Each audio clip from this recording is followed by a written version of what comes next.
On this week's episode, we talk about tons and tons of video game news. Enjoy the show.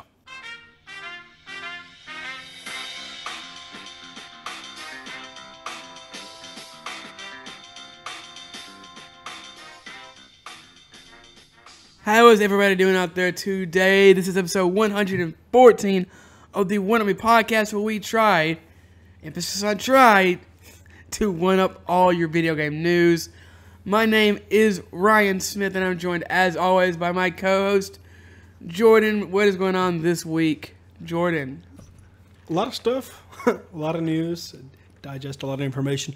I did have some chances to play some new and old games, and I'm excited to talk about them. One that I just took way too long to play. You could just talk about them now. That's what I was getting to. One that I took way too long to play was Hades, and I picked it up. It was a beaut. It is tons of fun. Oh, what do they call it? It's not a beat 'em up game, I guess. I haven't played it. I wouldn't know. I know who makes it. I know it's Supergiant. Supergiant. Yeah, they've made several games. They made Bastion, yeah, Transistor, the Hades. So basically you play as the Prince of Hell. For those of you that don't know, you play as the Prince of Hell, and you're trying to escape Hell to get to Olympus. And that's all I really want to share, because I don't want to spoil anything. I've done probably, 12 runs.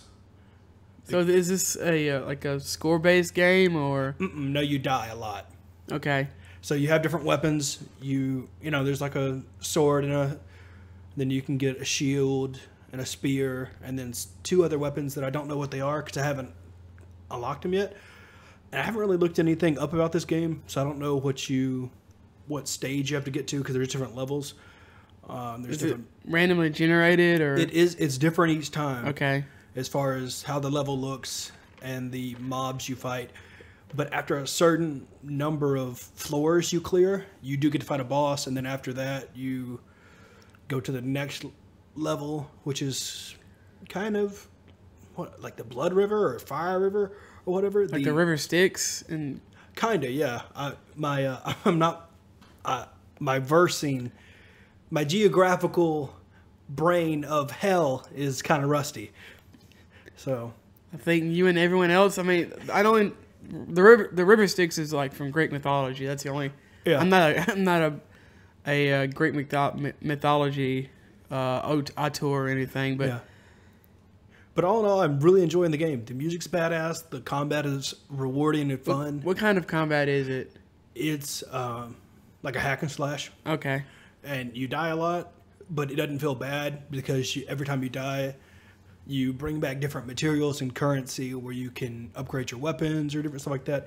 And I wonder if this is like, you wouldn't know because I don't think you've played Dead Cells, but it sounds kind of like Dead Cells. Kind of. You do a run, like there is an end to the game. There's beat.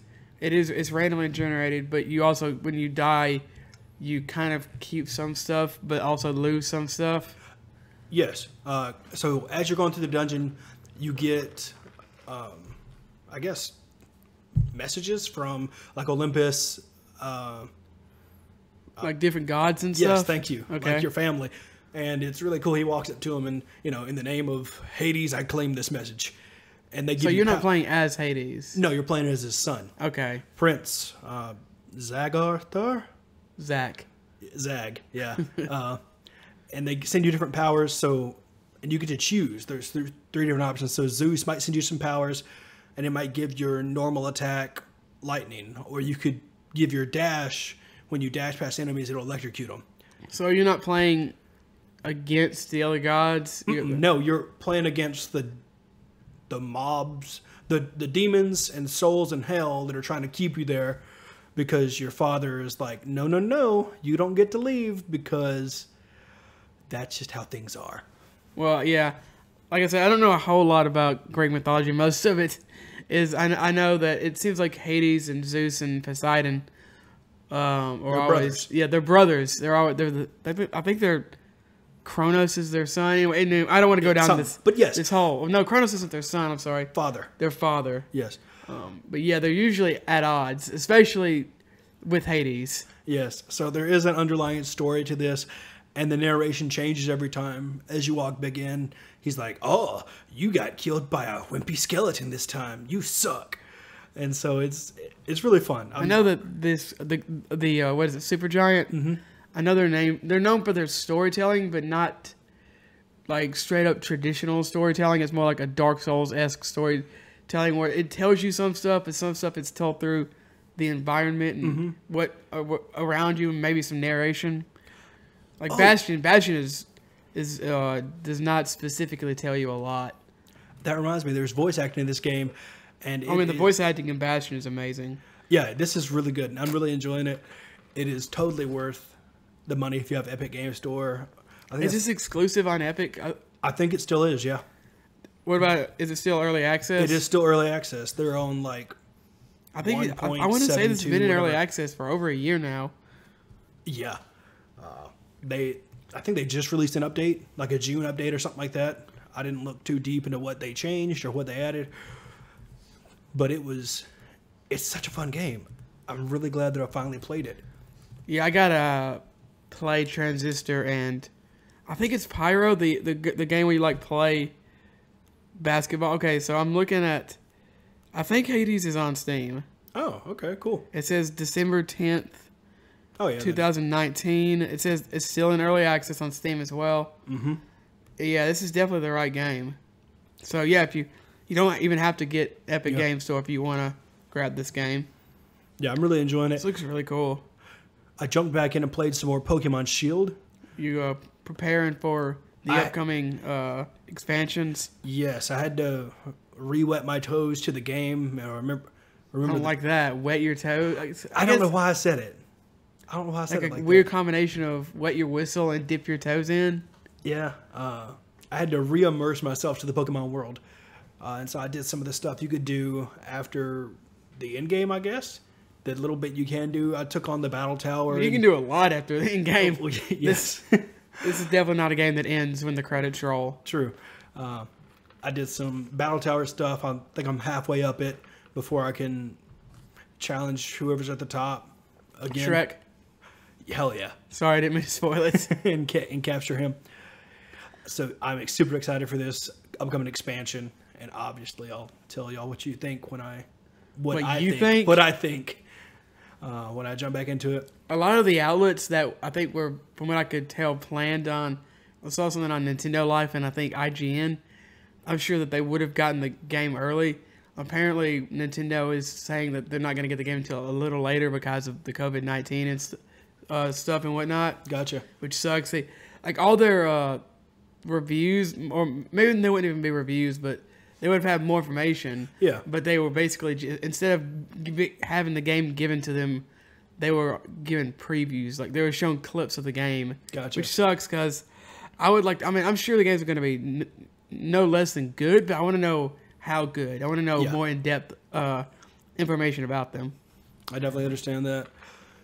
Epic gave away Civilization 6, so I installed that, and I'm about 100 turns in. Okay, I haven't played that game in a minute.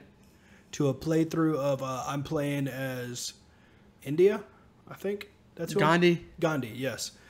And me and France are at war. Oh, good luck, man.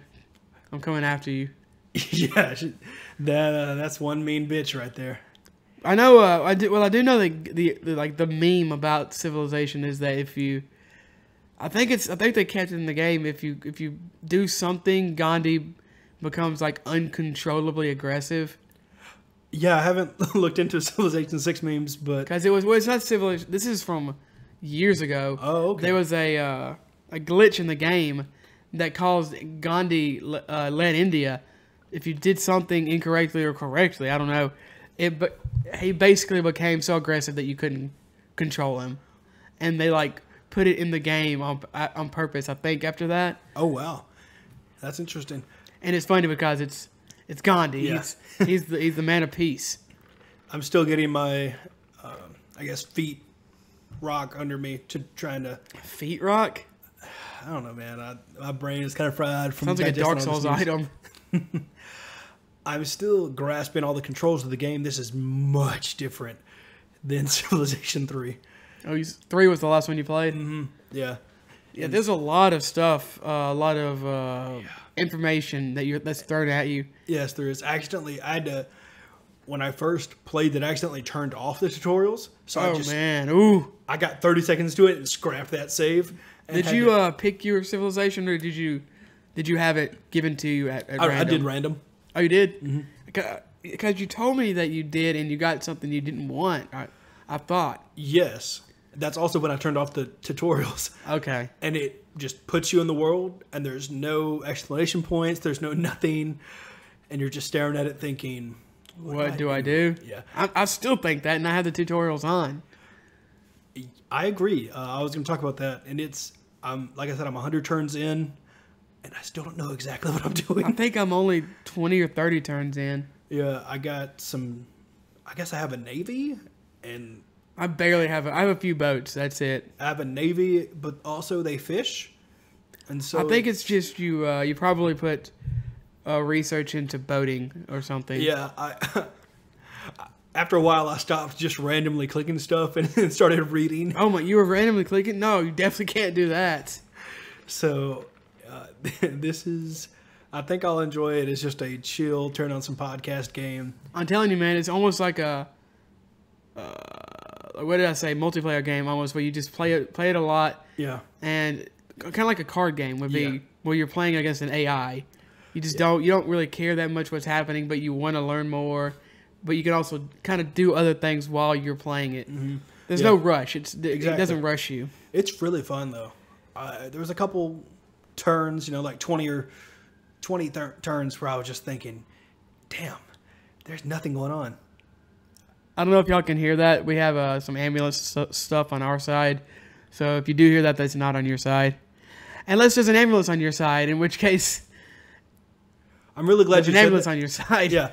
I'm really glad you said that, because there's so many times that I've listened to podcasts or videos or something, and it's in there and they don't say anything, and I start looking around thinking that it's... Yeah. And the last thing I played was the Griftlands demo. What is this? Is this one of the new game demos that they... Because they gave out a lot of demos on Steam, especially. Yeah, the Steam Summerfest or whatever they're calling it. Well, that hasn't started That's yet. tomorrow. Okay, that's tomorrow. Mm-hmm. Yeah, that's what I was going to mention. We gotta mark that down. I swear, this is going to be like a lot of E3, but with a lot more information. Yes. But this year, there's tons of demos.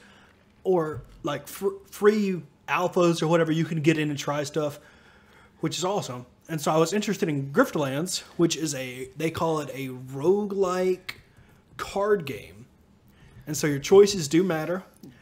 And so there were several. I saw Swimstream, the Twitch streamer, playing that. I think he was sponsored by this game. It's really fun. It's got a 9 out of 10 on Steam. I really like the little bit I played. I probably only played an hour of it, if that. But it's really fun that your choices matter. And so at the very start of the game, I don't know if it's the same for everybody, but basically you have different decks. You have like a battle deck where you use cards and it's like a turn-based back and forth. You're trying to get the person to surrender. And then you have a, what's it called? When not a conversation, but negotiation. You have a negotiation deck, which is a completely different set of cards. That's cool. Where you just have a conversation with people, and so you can have like a normal conversation or a peaceful conversation, and it's all these different cards. Do you build your deck, or does it come they're pre-built? Okay. I think if you actually get into the game, you can edit your deck, because as I was playing, it was giving me cards. They were like, okay, you finished this mission. Do you want gold? Do you want cards? You start out with a set deck, and you add more cards to it. Yes. And so as I was having a conversation with this person, they allowed you to do different things. You could like buff yourself up by getting your point across. You could like buff yourself. One of the cards is, I think it's called like Talk Faster, and it would help you get your point across. Or you could do, like yelling. And I don't think that don't take your persuasive advice from this. That neither one of those things are good ways to get your point across. No, not at all. So when you start out the game, you're getting mugged. And you can either like kill the girl, bribe her, or you can hire her. So you definitely killed her, right? No, What? I convinced her To kill herself. No, I convinced her to hire me as a bodyguard because there is a story to this What? game. How do you... Okay. I don't know. Because I kind of just breezed through it because I didn't want to digest the complete story. I kind of wanted to go in kind of blind if I decided to play it. But I did get that... It says it's been out in some form since 2019. Yeah, it just ever wasn't on my radar. Probably just some... But did they announce this during all this shenanigans? Yeah, yeah, probably. Okay. I just didn't ever... Must have just come out on Steam or something. Yeah. I think it's one of those that it wasn't on my radar. It's not a studio that I particularly follow. No, it's an indie game. Yeah. So you convince this person to join you, and then you go do missions. And I can't really tell you any of the details of any of those because I really wasn't paying attention. I just wanted to see how it played mechanically. Well, it seems like there's a... this is kind of becoming a more popular type of game. The card-based, Sean Connery, card-based gameplay. You know, a couple of years ago, the Witcher Thronebreaker came out. And that seems like it kind of started something because then we had Slay the Spire, and we had the SteamWorld one, and they have this, and they announced, I think they announced at least 2, 3, 4 more in all these events. So all in all, your choices do matter in this game. And is it like an RPG kind of? Yeah. Okay. They call it an RPG. They call it it's this phrase they came up with, but it does use the word like RPG. Okay, that's cool. There's another one that Monster Train. That's another one. So that's cool. That sounds cool. I finally started reading the comic books that I've been talking about. I was gonna read at least some of them. The Battle for the Power Grid or whatever it's called. No, Battle for the Power Grid it's a section of the Power Rangers comic book that I haven't gotten to. That's several not issues but volumes in. Okay. I started from I'm still in the first volume. I like it a lot actually. It's more adult than the show because it has to be. It couldn't be less adult, but it's also very campy and very fun. They seem like real people. You know, they have issues. They struggle. Is it Tommy the Green Ranger? Tommy, yeah. Or is it Tommy Oliver? Because Jason is the Red Ranger, right? Mm-hmm. Okay, so Tommy is having trouble because he used to be a bad guy, and then he's transitioned from a bad guy to a good guy. So he doesn't know if the team trusts him. He doesn't know if they should trust him. He doesn't know if he trusts himself. It's really interesting. And some of the team doesn't even know if they should trust him. His Megazord or whatever actually stops working on him. So that's kind of where I'm at in the story, and I like it. Like I said, I think the art is great. The panel per panel comic is very bright and poppy, very fun. And then each like cover has a really nice, cool kind of in that style cover.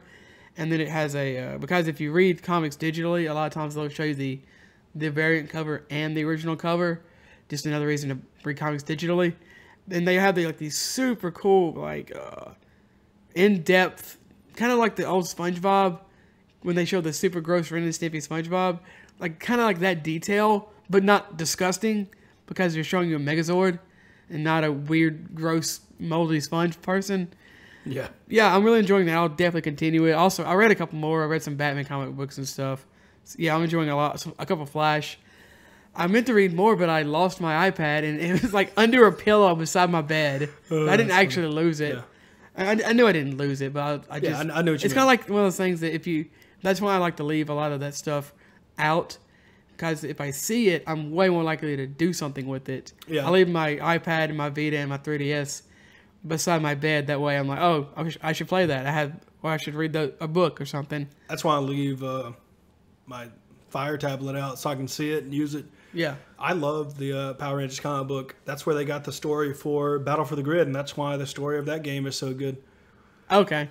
I looked at the Go-Go because I was like, oh, it was one of them.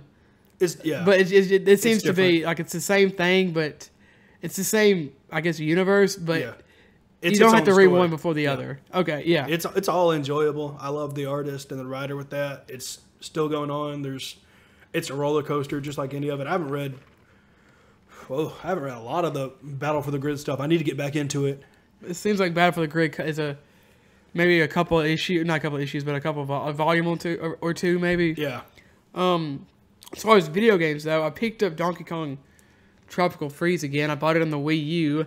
Hell yeah. And I hated the Wii U, so I sold everything that I had to do with that console. And I picked it up. It's still the fact that it's on sale. At least when I bought it, it might be on sale right now still for you. I got it for $40.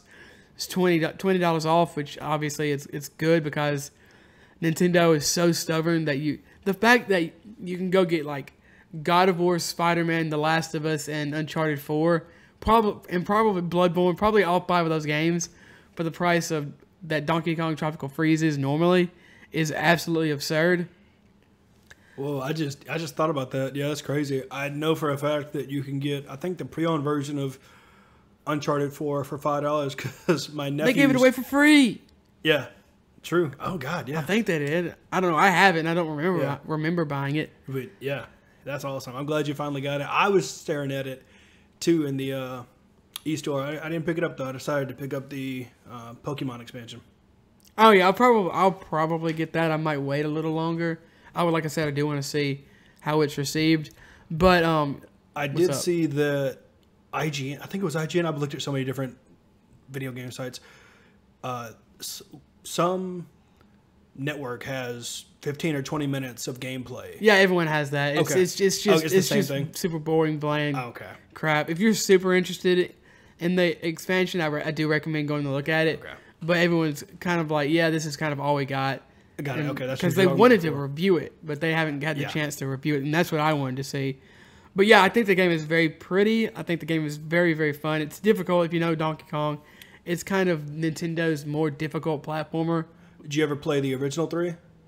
I've played some of them. I don't remember which ones. Okay. I played I can't remember. Yeah, but they're hard. They're kind of known to be hard. They're made to be hard. Yeah. And unlike the Mario, the 3D Mario games, which aren't really difficult at all. Still very good, but that's just not what they're designed to be. I'm not that far in. I think I'm in the 3rd world. The game, it feels very good to play. Of course it does. I knew it would, because like I said, I did play the Wii U version. This got it just has that Nintendo polish. I believe. The studio in Texas made it. Retro. I think Retro made it. Who are the people who are working on the Metroid Prime 4? So that's gonna be good then. No telling when that's gonna come out. Well, they made I think the first 3 Metroid Prime games as well. It's also very pretty. It's very cartoony and vibrant. Kind of pops up the screen really well. I definitely recommend it if you're into platformers. Even if you're not into super hard platformers, I don't think it's too difficult. It will maybe get you prepared if you want to play a Celeste or something like that in the future. Also, this is actually kind of really weird. I've been playing Bloodstained, Curse of the Moon, Ritual of the Moon on Game Pass, and I think I figured out why I've been having trouble with some of my games. This is really weird. When I'm playing with my controller, I was talking about this with Resident Evil 3. I was talking about this with Control, and like I said, this newest case, this Bloodstained. Because I heard Seagull, the streamer Seagull, talking about how he had a G Pro wireless mouse, which is what I have. And he said that it was causing him some trouble with his frames and FPS and stuff. So I unplugged it, and it seemed, that I'm tentatively hopeful, but it seems to have fixed most, if not all, of the problems with it. So it's like I can't, which is weird because I played the Resident Evil 3 with my mouse, and it didn't have trouble. So I don't know. It's super weird because when I take out, at least and I only have Bloodstained to go on. I haven't tried it with any other games. But when I unplug the wireless dongle, it seems to have fixed all the problems. I do like the game a lot, by the way. I'm really enjoying it. I quit. One of the reasons I quit was because I was having so much trouble months ago when this game first came out. And I just figured that it was because when the game came out, it was praised for being good, but it also had technical issues. Yeah, it's definitely one of those things where sometimes you don't know what the hell's going on. Yeah. I don't know. I'll keep you up to date if it still had problems and it turns out it wasn't the mouse. But for now, I'm thinking that's probably what it was. I guess I'll just unplug my mouse when I want to use my controller. Hell yeah, there you go. That's awesome. I know I had some trouble with my carpal tunnel giver. What? That's what I call my mouse, super heavy. Oh, your old Logitech. mouse? Yeah. I had to take it off the dongle and actually plug it into a USB port so that it would work better because it was interfering with, different wirelessness with my Xbox controller one time. Wirelessness? What do you mean? It wouldn't work when I was using my Xbox controller. It was weird. What made you think to do that? I Googled why isn't my mouse working when I'm using an Xbox controller. Okay. And it sent me down a So rabbit your hole. mouse wasn't working? Yeah, my mouse wasn't working, but the Xbox controller was working. It was weird. So because it wasn't like in a game, it was just when I would connect my Xbox controller to use it with a game, my mouse on the computer would stop working. But now that I don't use that mouse anymore, my wrist feels a lot better. Man, that mouse had such a weird wireless setup that you had to do. It was like a Wii, the little bar thing you had to have. That's basically what that old mouse did. Yeah, it was really weird with how you had to have it set up. But been into anything else? Not really. Nothing of note. Same old, Runeterra and any other multiplayer games that I play sometimes, but nothing of note. Oh, that reminds me of note. I won an Apex match last night, and it was pretty sweet. Pretty epic. It was. Me and my teammate both got gold devotions from drops. Dang. And it was disgusting. Awesome. I randomly picked Watson, and that alt is so good. I love Apex. I like where they're going with the story, and I can't wait to see what they're going to do with the rest of this Loba stuff, because it definitely is not what it seems. The story's already taken some twists and turns, and I want to see where this is going to end. Let's move on to the new games, though. First up, we have the long-awaited Last of Us Part 2 coming out on June the 19th. Of course, exclusively for the PlayStation 4. It's getting pretty good reviews. Desperados III is available now for PS4, Xbox One, and on Steam. The game looks cool. Disintegration is available now on PlayStation 4, Xbox One, and PC, which on PC it's on Steam and GOG. This is the game that looks... What is it? It looks like... There's been so many games this weekend. It reminds me of Anthem meets... like a Call of Duty meets Destiny Light. Is it a third-person shooter? I think so, yeah. Because I remember seeing it. Okay. Next up, we got Disintegration, available now on PS4, Xbox One, and PC, once again on Steam and GOG. 1971 project... I just read Disintegration twice. I'm dumb. It's okay. I thought I put it in there twice. And I was like, oh no. 1971 Project Helios is available now on PS4, Xbox One, Switch, and Steam. Summer in Mara is available now on Steam. Persona 4 Golden is available now on Steam. Yeah, the game has been it's been rumored to be coming to PC for a while, and I'm glad to know that the rumors were true. Did you picked it up, right? I have not picked it up. It's still sitting in my Steam cart. Okay. And I want to pick it up, but I think you can get it for like $16 or something if you buy it through certain outlets. Yeah, I was looking at that. But part of me still just wants to play it on the Vita. Why is that? I don't know. I think it's because I bought the Vita to specifically play that game, and I feel that I won't use my Vita if I don't play it on there. So I guess there's plenty of good games on the Vita you should play. I know. Besides Persona. True. So like Sly Fox. Sly Fox? Oh Sly my gosh, Cooper? Sly Cooper. Yeah. So I'm super excited. This is on Steam. It's obviously got masterpiece. It's $20, like I said. Yeah. So it's a good price, definitely. It really is. Beyond Blue is available now on Switch. On Steam, I'm sorry. Railway Empire is going to be available June 19th on Switch. Hardspace Shipbreaker is going to be available now on PC. This is the game where I think you're literally like fixing spaceships. Yeah, I didn't think this was coming out that soon. I didn't either. That video almost made me go to sleep. Burnout Paradise is available June 19th on Switch. Little Town Heroes is coming to PS4. That's the game by the oh my gosh. I can see I'm the game. completely blanking. I know the game. I'm talking about the people who made it. It's the people who make Pokemon. Game Freak. It's Game Freak. Oh. It's coming to PS4 on June the 23rd. Speaking of Pokemon, the Pokemon DLC, the first half, is going to be coming out June 17th. Yes, I think it's how you pronounce this. I'm not sure just why. Big Y, little S. Memories of Celceta is available on PS4 June the 17th. Spongebob Battle for Bikini Bottom Everything. It's available on everything. It's available, thank you. I think the actual game name is SpongeBob Battle for Bikini Bottom Rehydrated. It's available on everything June 23rd. Slay the Spire is now on iOS. Divinity Original Sin 2, The Four Relics Rivelin DLC is available now. I need to play the game, but first I want to play the first one. Moving on to the news, and of course we had to talk about the biggest news of maybe the year so far. Chuck E. Cheese is $1 billion in debt. I wouldn't even guess that they have ever had $1 billion. Holy shit. The children's gambling ring is going under. I saw that they're seeking like $200 million to, I guess, keep their business afloat or whatever. Just take your children to Dave & Buster's. It's much better. I don't think either one of them are good.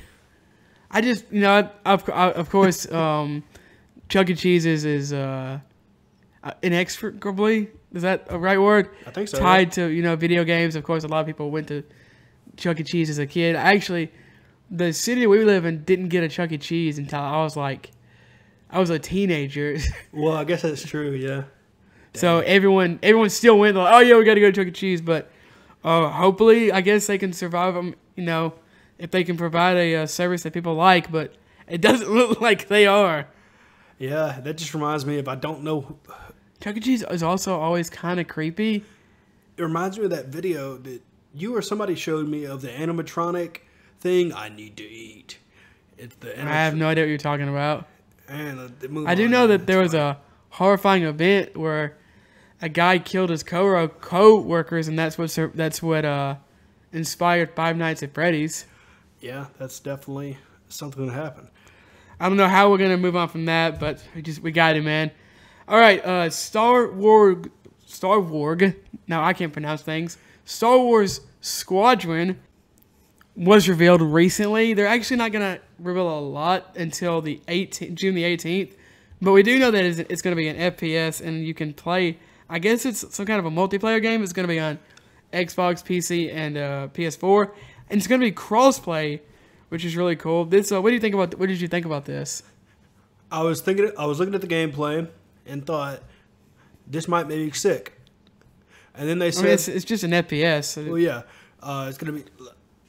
There's gonna be a VR version. Oh, is there? Okay, Correct. that might make me sick. Yes, there's gonna be a story mode as well as a multiplayer where it's 5v5 dogfights, and you can play as a customizable character. And they did state that the variety of Star Wars ships are going to be the X-Wing, the A-Wing, the Y-Wing, the U-Wing, the TIE Fighter, the TIE Interceptor, the TIE Bomber, and the TIE Reaper. I know 2 of those ships because I'm not a nerd. I think I only know 3 of 4 of 5 of them. So you're over twice the nerd that I am. Yes. Well, I did play the X-Wing miniature game. Miniature golf game? Oh, yeah. I forgot about that. The tabletop game. Yeah. That game, I always thought the game looked cool, but I was never going to invest in this game. Also, I would say that the game looks really good, but we don't know what the gameplay is actually going to look like, so I'll hold my thoughts on that. And then I guess the last thing we could say here is, according to this Verge article that we're getting this information from, it is going to be releasing on October the 2nd for $40. Also, they're saying that EA has yet to announce whether it will be offering a next-gen version of the game for the PlayStation 5 and Series X. Yeah, a lot of people are saying that, oh, we're not getting a full game. It's only $40, so it's going to suck. Who's saying that? Just random trolls in the comments. You got to ignore that. I know. You can look up anything on the internet and you'll find it. I know that. I wasn't saying I necessarily agree with it. I think it's fine that it's $40. I think it'd be fun to play with people. And I like that it's crossplay. That's pretty nice. Yeah, I like that it's crossplay. I think more games should do that. Hopefully, more games will be, because Destiny 2 said that they're going to try to become crossplay next year. Hopefully, more games do that. I would like to play with my brother, but like the only game that's crossplay with on most things is Call of Duty. That's one of the only games. Yeah, or Rocket League. You got Call of Duty, which is their newest update. I think was 50 gigs. Yeah, I saw somebody posted something about that on Reddit, and it was basically one of those, I'm done. Like, yeah. What are you installing? Nothing is changing with these updates. Yeah, it's the same thing that's changing every time. They're adding new skins and, like, I don't know, a couple maps or something. It's insane. Nothing, there should not be constant updates that are 20, 30, 40, 50 gigabytes. I uninstalled it. Oh, yeah, I did too. I just couldn't do it anymore. Yeah, I would rather just buy Rocket League for my brother or something and play Rocket League. Or I just wish Apex was that would be perfect because that's a good. Apex is what I like to call like throwaway fun. It's fun. It's super hyped, and if you win, it's cool. If you don't win, it's not cool. You don't got to invest a lot of time. If you don't win, it's not cool. Yeah, if you don't win, it's not cool. It doesn't. It only matters if you win. Next story is literally just. It seems like Amazon's MMO New World is going to come out on July 23rd, according to Engadget. Yeah, we got some more views of whatever they're calling their siege mode. It's like their attack and defend thing. They released. Is it a PvP? Yeah, it's a defend your castle against the people that are trying to siege your castle. And they showed some of the siege weapons you can use, battling ram and some of the stuff like that. How you can change classes on the quip. Sort of thing. So they released some of that information, and obviously in a stream where they're just showing gameplay, it's a lot of information to digest. So go check that out if you're interested in that. It does look kind of cool. I'm not an MMO fan really, as many of you know, but it does look like something at least new for MMO fans to check out. I like that. The only thing that's holding me back from trying it is the price tag. You can't try it unless you buy it. Yeah. So, and I'm thinking, I can watch videos on it. I can learn information about it. But I can't really make a judgment. Do you have to buy it fully, or can you pre-order it with $5 and try it? Oh no, pre-order is full price. Okay, I guess that doesn't.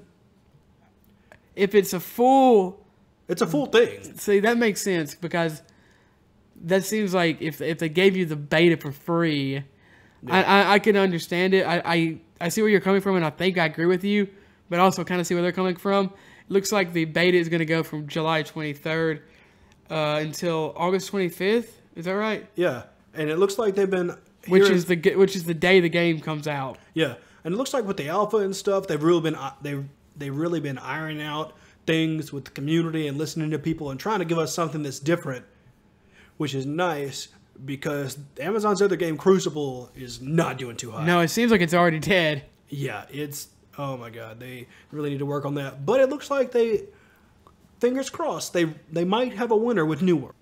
All right, now before we get into the real nitty-gritty of this E3 thing, whatever you want to call it, we do have a couple more smaller pieces of news. First off, we have learned through a new Paper Mario trailer that they're more about the combat. This made me interested for the game. Just the little bit I've seen here and there before didn't really capture me. This gave me some more information as to just how the game was going to play, and it looks like it is going to be really fun. I probably should have gathered that from the previous trailers, but you never know with Paper Mario because the first 3 are great, but then the last several have been kind of meh. So, I'm still not sure how good this one's going to be. The combat looks like it's going to be kind of traditional, but it's not like an action game at all. Not really, but it does have some action elements. You're going to be... It's really weird. I definitely encourage you to look this up. Basically, the action part, it seems like, for the most part, it's going to be when you fight somebody, it's going to put you on this grid like thing. I don't know if this is going to be every battle. I don't know if they're going to be any of the traditional turn-based Mario style games or combat. I'm not sure, but it seems like the main battle mechanic is going to put you on this grid with these like circles where the enemies lie, and then you want to, I guess, line up the enemies so you can attack them and do more damage to multiple enemies at once. Yeah, looking at it, it looks like, at least in this screenshot and the little bit of battles we saw, I think we see Mario kind of rotating the stage somehow. Yeah. There's Mario stands in the middle, and there's basically a big circle, and when the circle goes outward, there's smaller rings or it gets bigger as it goes out. Yeah. And inside each of the rings or each of the circles are enemies, and then you I guess press a button and you try to line up the enemies. Yeah, it shows us some more of the world you get to adventure through, as well as I think a couple of the bosses. Oh yeah, some of the bosses they're bringing in some of the newer Paper Mario games. I can't remember exactly which ones. They had some of these weird, funny, hyper realistic items. And it seems like at least some of those are going to be bosses in this game. It's going to be some rubber bands, tape, and colored pencils.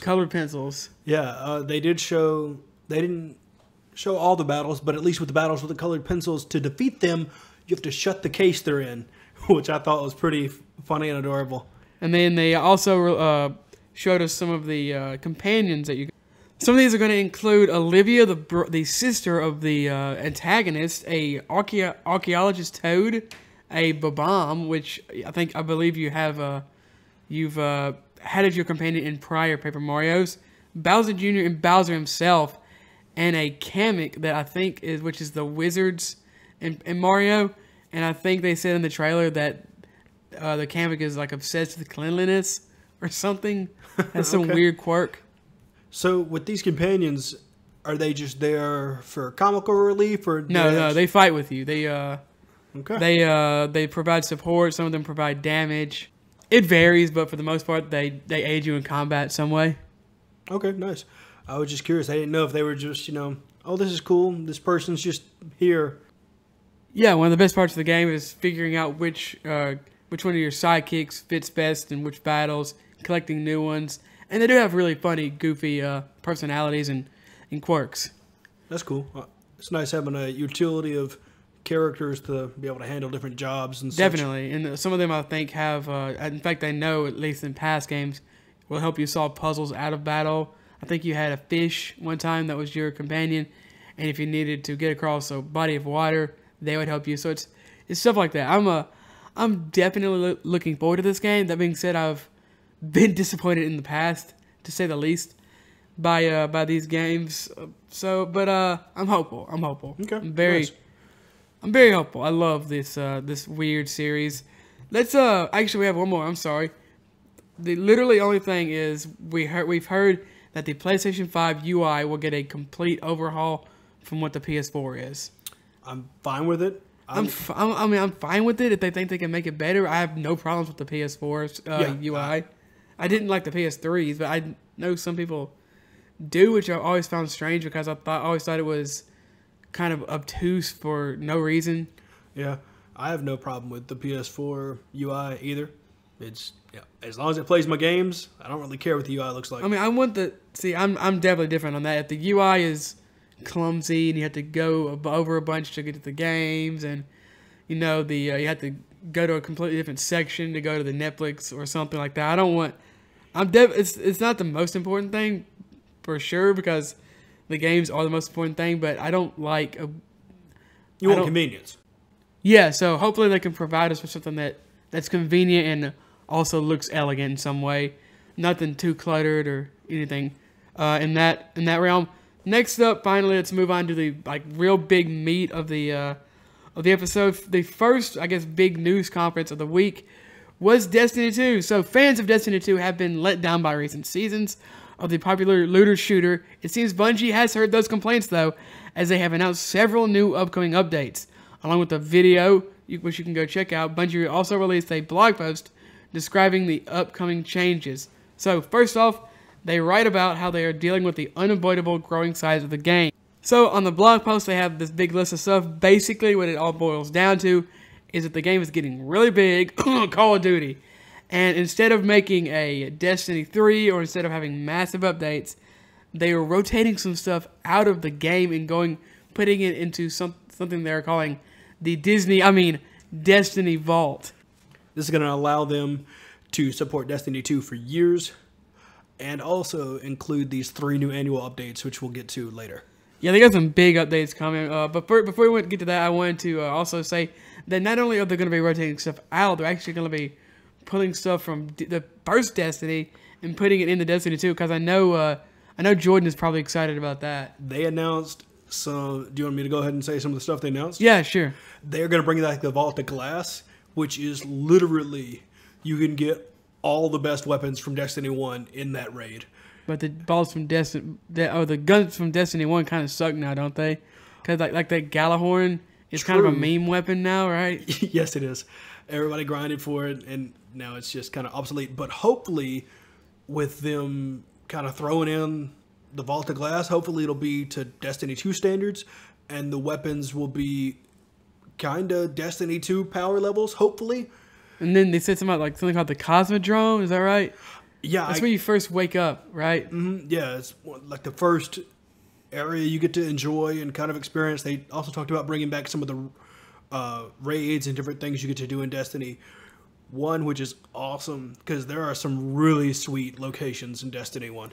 I want them to, and by the way, they're going to start doing this in year 4. I want to bring that up before I forgot, but I would like them to bring back some of these stories, some of the main stories from Destiny 1. Because I played some of them, but my internet was so bad and so little in 2014 that I barely played the game for more than like 10 hours. Yeah, something I recently dove back into this weekend in the midst of all these different conferences is digesting all the Destiny lore. I'm like an hour into probably a 4-hour video. Oh, geez. That's like the Kingdom Hearts, understanding Kingdom Hearts videos. Except this makes sense. Essentially, there are some things that, I forgot, and they're filling in the blanks. And they go from Destiny all the way to where Destiny is now. Okay. Which is really cool. It even throws in some background stuff that I didn't know or I forgot. And so it's really, man, the Destiny community, it's pretty sweet. I like the direction they're going. Yeah, they also announced which of the primary content that is going to be leaving this fall is going to be Mars, Io, Titan, Mercury, and Leviathan, and all their supported activities. Although they're not going to be gone forever, it's going to be coming back in the future. For those of you that haven't done any of the, just without spoiling anything, just some of the missions, just keep in mind some of the missions you get to do and some of the story beats that you won't be able to do when these planets rotate out. So just keep that in mind if you have some quest or different things you want to take care of, maybe some weapons you want to get, or just some things you want to experience in Destiny. Definitely try to take care of them before they rotate into the Destiny Vault.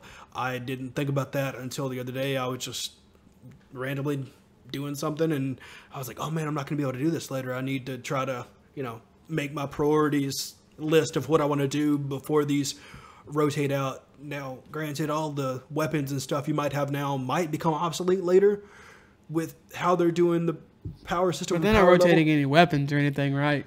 No, I'm just talking about some of the missions say, do this specifically on this planet. And so you might not be able to finish the requirements of the mission or the challenge or whatever you're trying to do without these destinations to go to.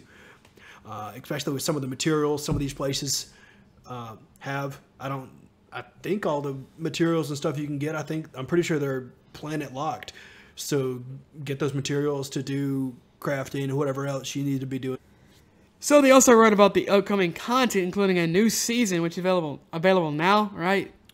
Yes. The new battle pass and everything. Yeah, I forget what it's called. The season of whatever they're calling it. Who knows? It is available now. There's a new, what's it called? Gun? No, dungeon. Well, yes, there's a new gun. I think there's 2 new exotics you can get this weapon this season. One's a grenade launcher, and one's a pretty badass looking cleaver. It has a new ability that does something with Void. I haven't looked too deep into it because I'm not level 30 on the Battle Pass yet. I will say you don't have to buy it. You can get it on the free version of the Battle Pass, which is nice. So you did get the Battle Pass? I did not buy the Battle Pass.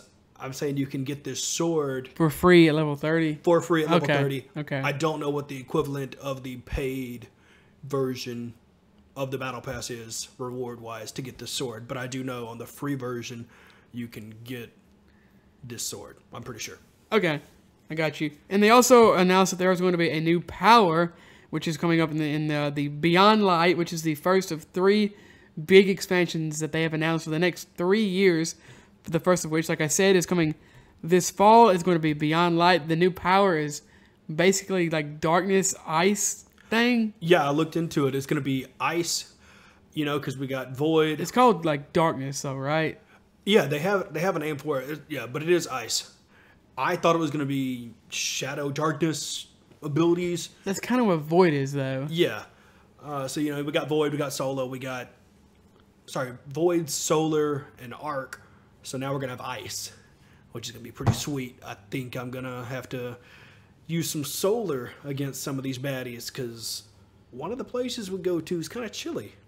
Oh, yeah, it looks cool. Up next in 2021 is going to be the Witch King, which apparently is the sister of someone that you killed in Destiny 1. Is that right? Yes, of the Taken King. Okay. Was it his daughter?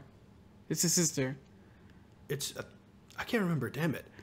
Anyway, yeah, it's going to be something, which is another reason I want them to really re-release the Destiny. I might actually have Destiny 1. I think they gave it away for free, maybe, on PS4. I'm not sure. But yeah, I would like for them to re-release some of the content from Destiny 1. That way, some of this other stuff would make sense.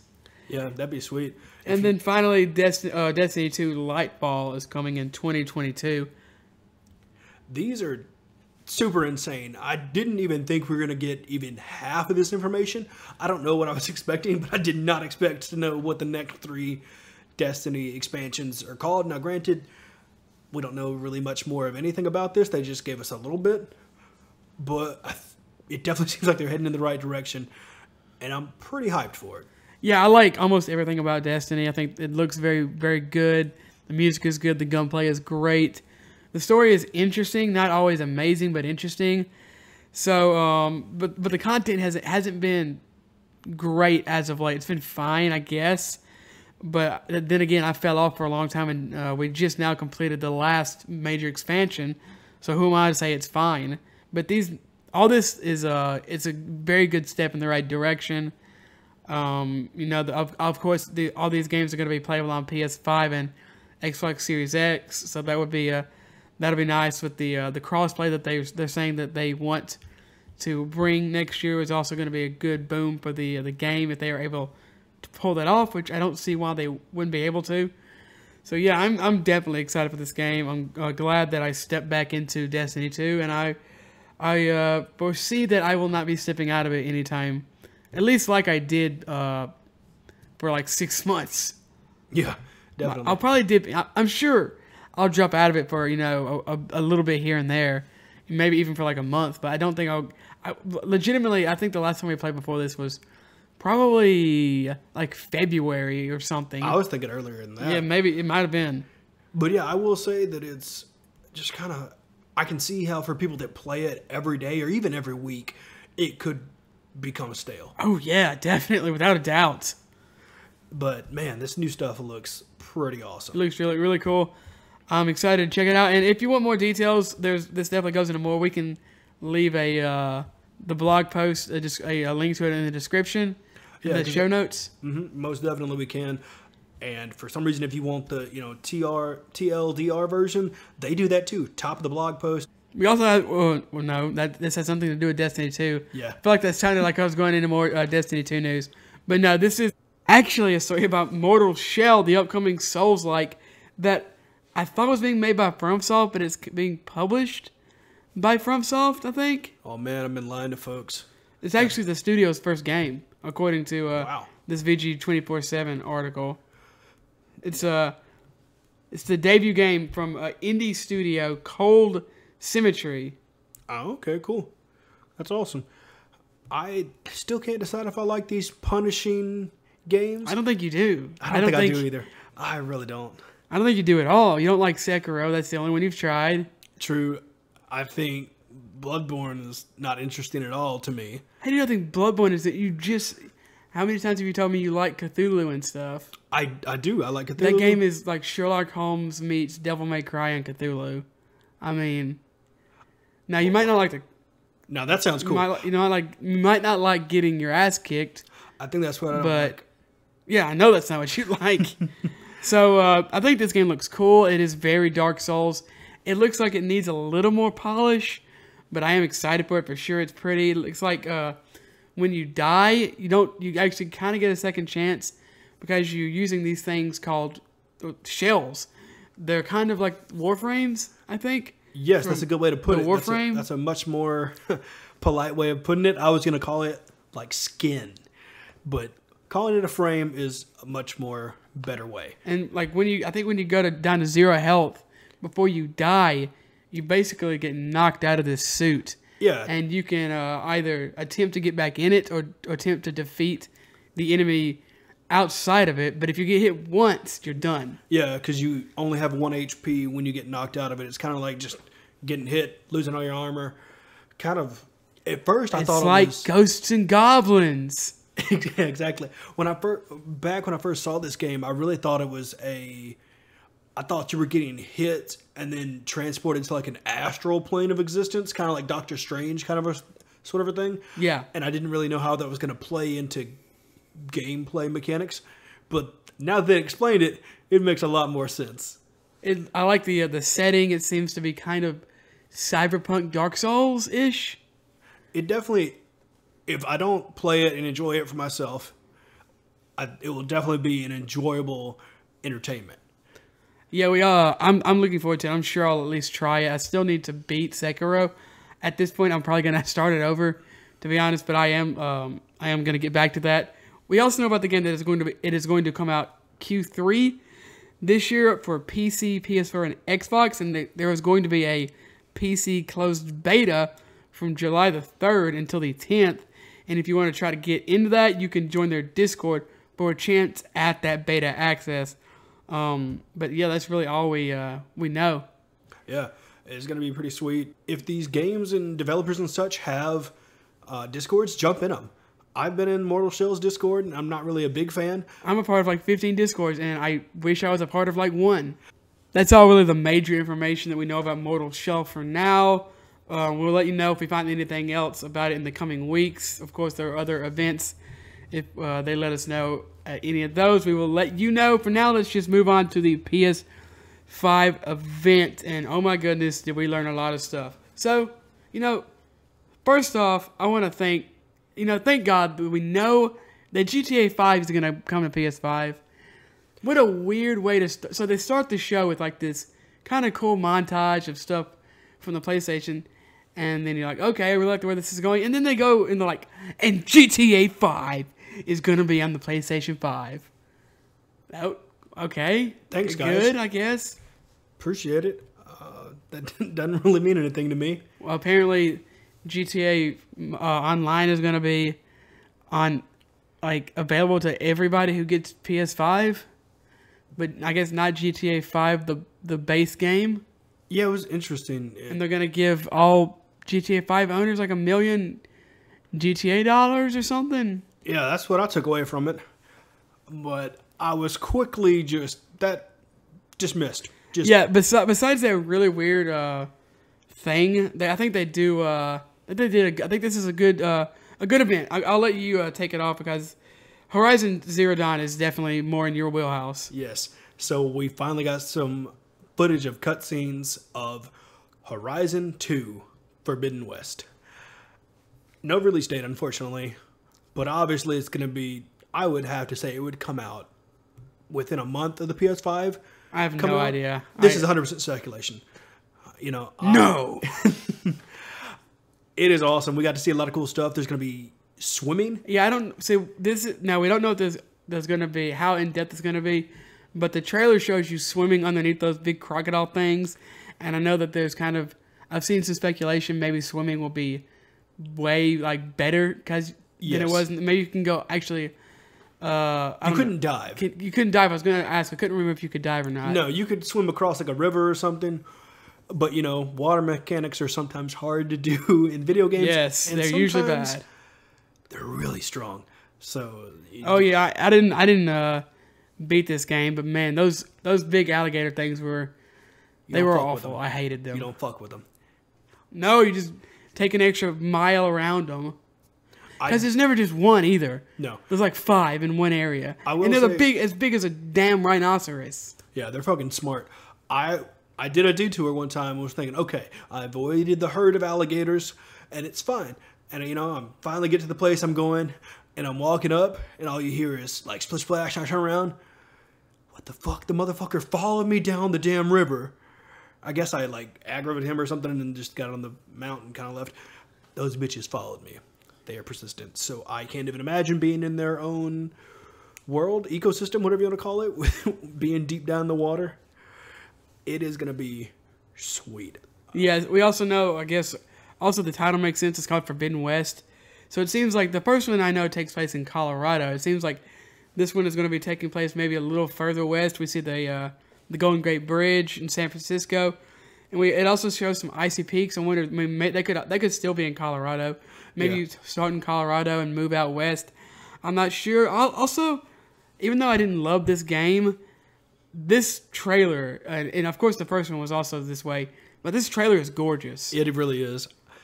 It basically, you know, Aloy is, saying in the trailer, you know, hey, like, I'm going to do anything it takes. I'm going to do whatever it takes to save the world. And it looks like there's going to be a lot of sweet battles. You see a big ass elephant. Just go watch the trailer. It's like more like a mammoth. I would compare it more like a mammoth. There's it looks kind of like the scene in Lord of the Rings when they had those big massive. I know they have names, but they're basically big elephants. Yes. So I'm looking forward to this. In as much as so much as to see, I guess, other people's reactions. I hate to say I don't think I'll play this game. I think I'm more likely to go back and play Horizon and then play this. Because I'm close to beating Horizon than I am to go play The Last of Us and beat it. But I don't know. Because the world is very interesting. And I like Aloy and a lot of things about the game. It just didn't quite click with me like I wanted it to. Yeah, it was kind of, I didn't really hear the trailer, like her voice at first. But when I realized it was a Horizon, I literally screamed. It was, damn, I'm hyped for this game. I will say that I thought the dialogue in the trailer was kind of weird and cheesy. Because I didn't beat it. I didn't beat the game. But I didn't get the sense that she was like this, like Superman, like save the world type rah-rah figure. Am I wrong about that? I mean, not that she's not, I'm not saying she's a killjoy. She's a happy character, I think, overall. But I didn't take away that from the trailer. I took it as, like, I have the tools to do when no one else can, or like I can do this, and the person I'm against is gonna do what they're gonna do, and we're the only two people that can battle this way, and they have their forces, and I have more forces. Chuck Norris versus Bruce Lee. Yeah, pretty much.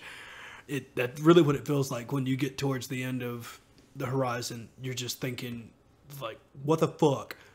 You're an asshole. And you want to do what's right. And you want to be able to help these people. And just kind of how the story flows and rolls. And I haven't even played the Frozen Wilds. I need to go back and do that and see if you're constantly raving about this game. Surprised you haven't played the Frozen Wilds. Yeah, I just moved on and hither and thither, and I know. Yeah, so I need to go back and see how the Frozen Wilds adds to the story and such. But I am definitely hyped for Horizon 2, Forbidden West. This is kind of a tangent, but I also, since I just talked about this game, I heard on a podcast that Neil Druckmann, it's basically, just knocked the table. The Last of Us Part 3 isn't out of the question, apparently. Okay. Game's not even out yet. Yeah. Which is kind of weird because I didn't think the first one needed a sequel. I want them to, and I love the Uncharted games. I love them. I need to play Uncharted 4, but I would like to see them going to something new. I'd agree with that. I don't think they haven't made a new game in a franchise. Since like I don't even know. I guess The Last of Us was. Wow. So it's like 2011. Is that right? Yeah, 11. I agree. I'm happy that they're giving us more Last of Us, but I definitely agree with what you said that I was fine with not having any more of the story. I kind of just made up, this is what happened. Apparently it sold 17 million units though, so yeah, not really surprising. I'm sure this one will sell maybe not as well, but probably, 10 million units at least. I think it would be insane not to. You're not going to do this on launch, but down the line there will be a Last of Us 2 PS5. Like there has to be. Yeah, of course there is. It was, man, I can't imagine what that's going to look like. We also got news on a new Spider-Man sequel, maybe? Spider-Man Miles Morales. Yeah, Insomniac tweeted out that all they're saying about it is it's a standalone game. And I don't know what to take that as. I mean, yes, it's not an expansion on Spider-Man PS4. But it's not Spider-Man 2 either. Yeah, they haven't said that. Everybody keeps asking questions, and the only reply they're giving is it's a standalone game, period. It's all but confirmed though that it's not Spider-Man 2. Yes. I'm assuming Spider-Man 2 will feature Peter Parker as the main character again. I would venture to guess. Yeah. I do think this game looks cool. We didn't see any gameplay, although I'm assuming it's going to be very reminiscent of Spider-Man. Yeah, I'm curious to see who's going to be battling in this. It looks like he's still going to have cool suits, cool power-ups. Obviously, he'll deal Spider-Man. with it. Yeah, Spider-Man. He'll deal with it. He'll deal with a different section of the city. I don't know that much about I like Spider-Man because who doesn't like Spider-Man? But I haven't, as far as like reading comic books and stuff, I only, for the most part, know about him through the movies, but I don't know that much about Miles Morales. In the comics, Peter dies. Yeah, I know his origin. Yeah. But like power-wise and stuff, because I wonder how that would affect the gameplay. Because I know he's similar, but he does have a different power set, right? Mm-hmm, yeah. So it's essentially pretty much the same as Spider-Man, but a little different here and there. Apparently it's going to come out this holiday 2020. Yeah. I liked how they threw in, I guess some of the games is going to take place during Christmas, which is pretty cool. Because, the game's coming out during the holiday season, so it'll be nice to have some, swinging through New York with the big tree and whatever else they do. Oh, that's right. Yeah. I for a second, a big tree, you're talking about the not Times Square, but Rockefeller Center, I think is where they put that big Christmas tree. People go ice skating. I'm definitely looking forward to this game. I really, really liked Spider-Man 2018, and this seems to be going to be more of that, basically. I think it reminds me of The Lost Legacy, which is kind of a full game, big expansion type thing for Uncharted 4. Okay, that featured different characters. So it's definitely giving me those vibes. Next up, we got some big news from Resident Evil. It has been confirmed that Resident Evil 8 will come out next year. It is going to be titled Resident Evil 8 Village. That's pretty sweet. I think I'm going to jump back on the Resident Evil train on this one. Oh, man, I'm super excited. I like how they did the, for Resident Evil 7, they had the 7 Roman numerals in Biohazard, and they did the same thing with this, with Village, because VILL looks like the Roman numeral 8, which I thought was pretty clever. Yeah, it's going to be sweet. They're introducing werewolves. Oh, yeah, dude. Apparently, I guess I never thought about it, but yeah, there's never been werewolves. I wonder how they're going to do it. Is it going to be biological, like the zombies are? It must be, right? I think so. I don't think they just introduced magic or anything like that. Yeah, I don't think that there's really any magic in that universe. Not that we've seen, to my knowledge. I mean, I played 1, 2, 3, and 7, and there's none. So, I'm sure it must be some sort of biological thing. Maybe they make dogs big. Maybe they turn humans into werewolves somehow.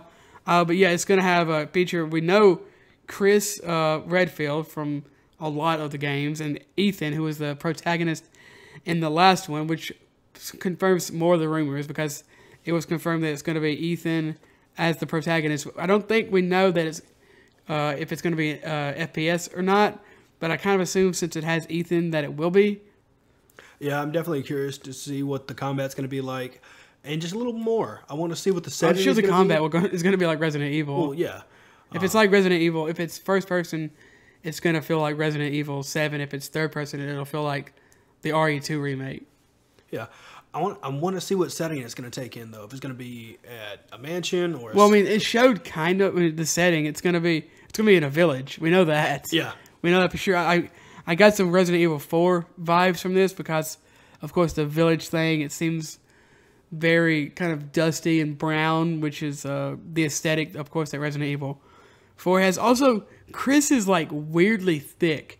He's like, buff. Boy. He looks like not a linebacker, but like a big tight end or something. Looks like Gronkowski.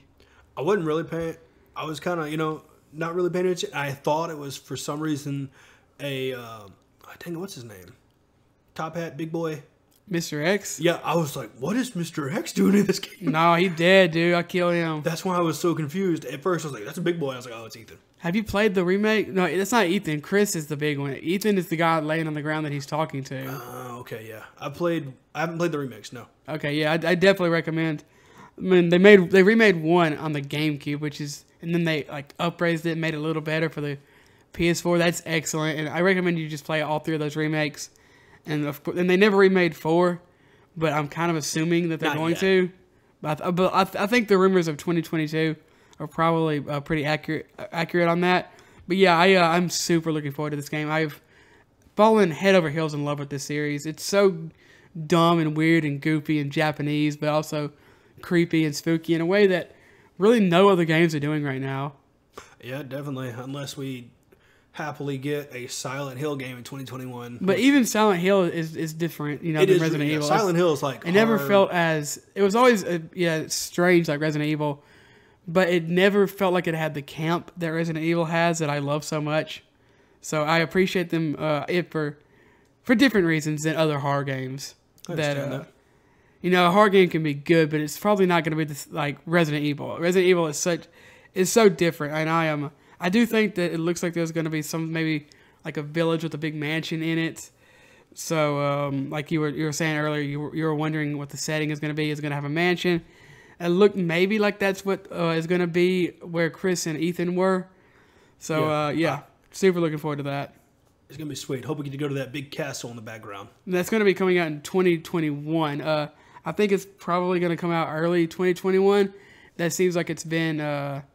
because I think RE7 came out early, RE2 came out early last year, and RE3 came out early this year. So I would expect maybe a Q1 2021 release. Yeah, with all these games we have going on, you'll have Resident Evil 8 in your hands before you know it. Man, I can't wait. I love that series so much.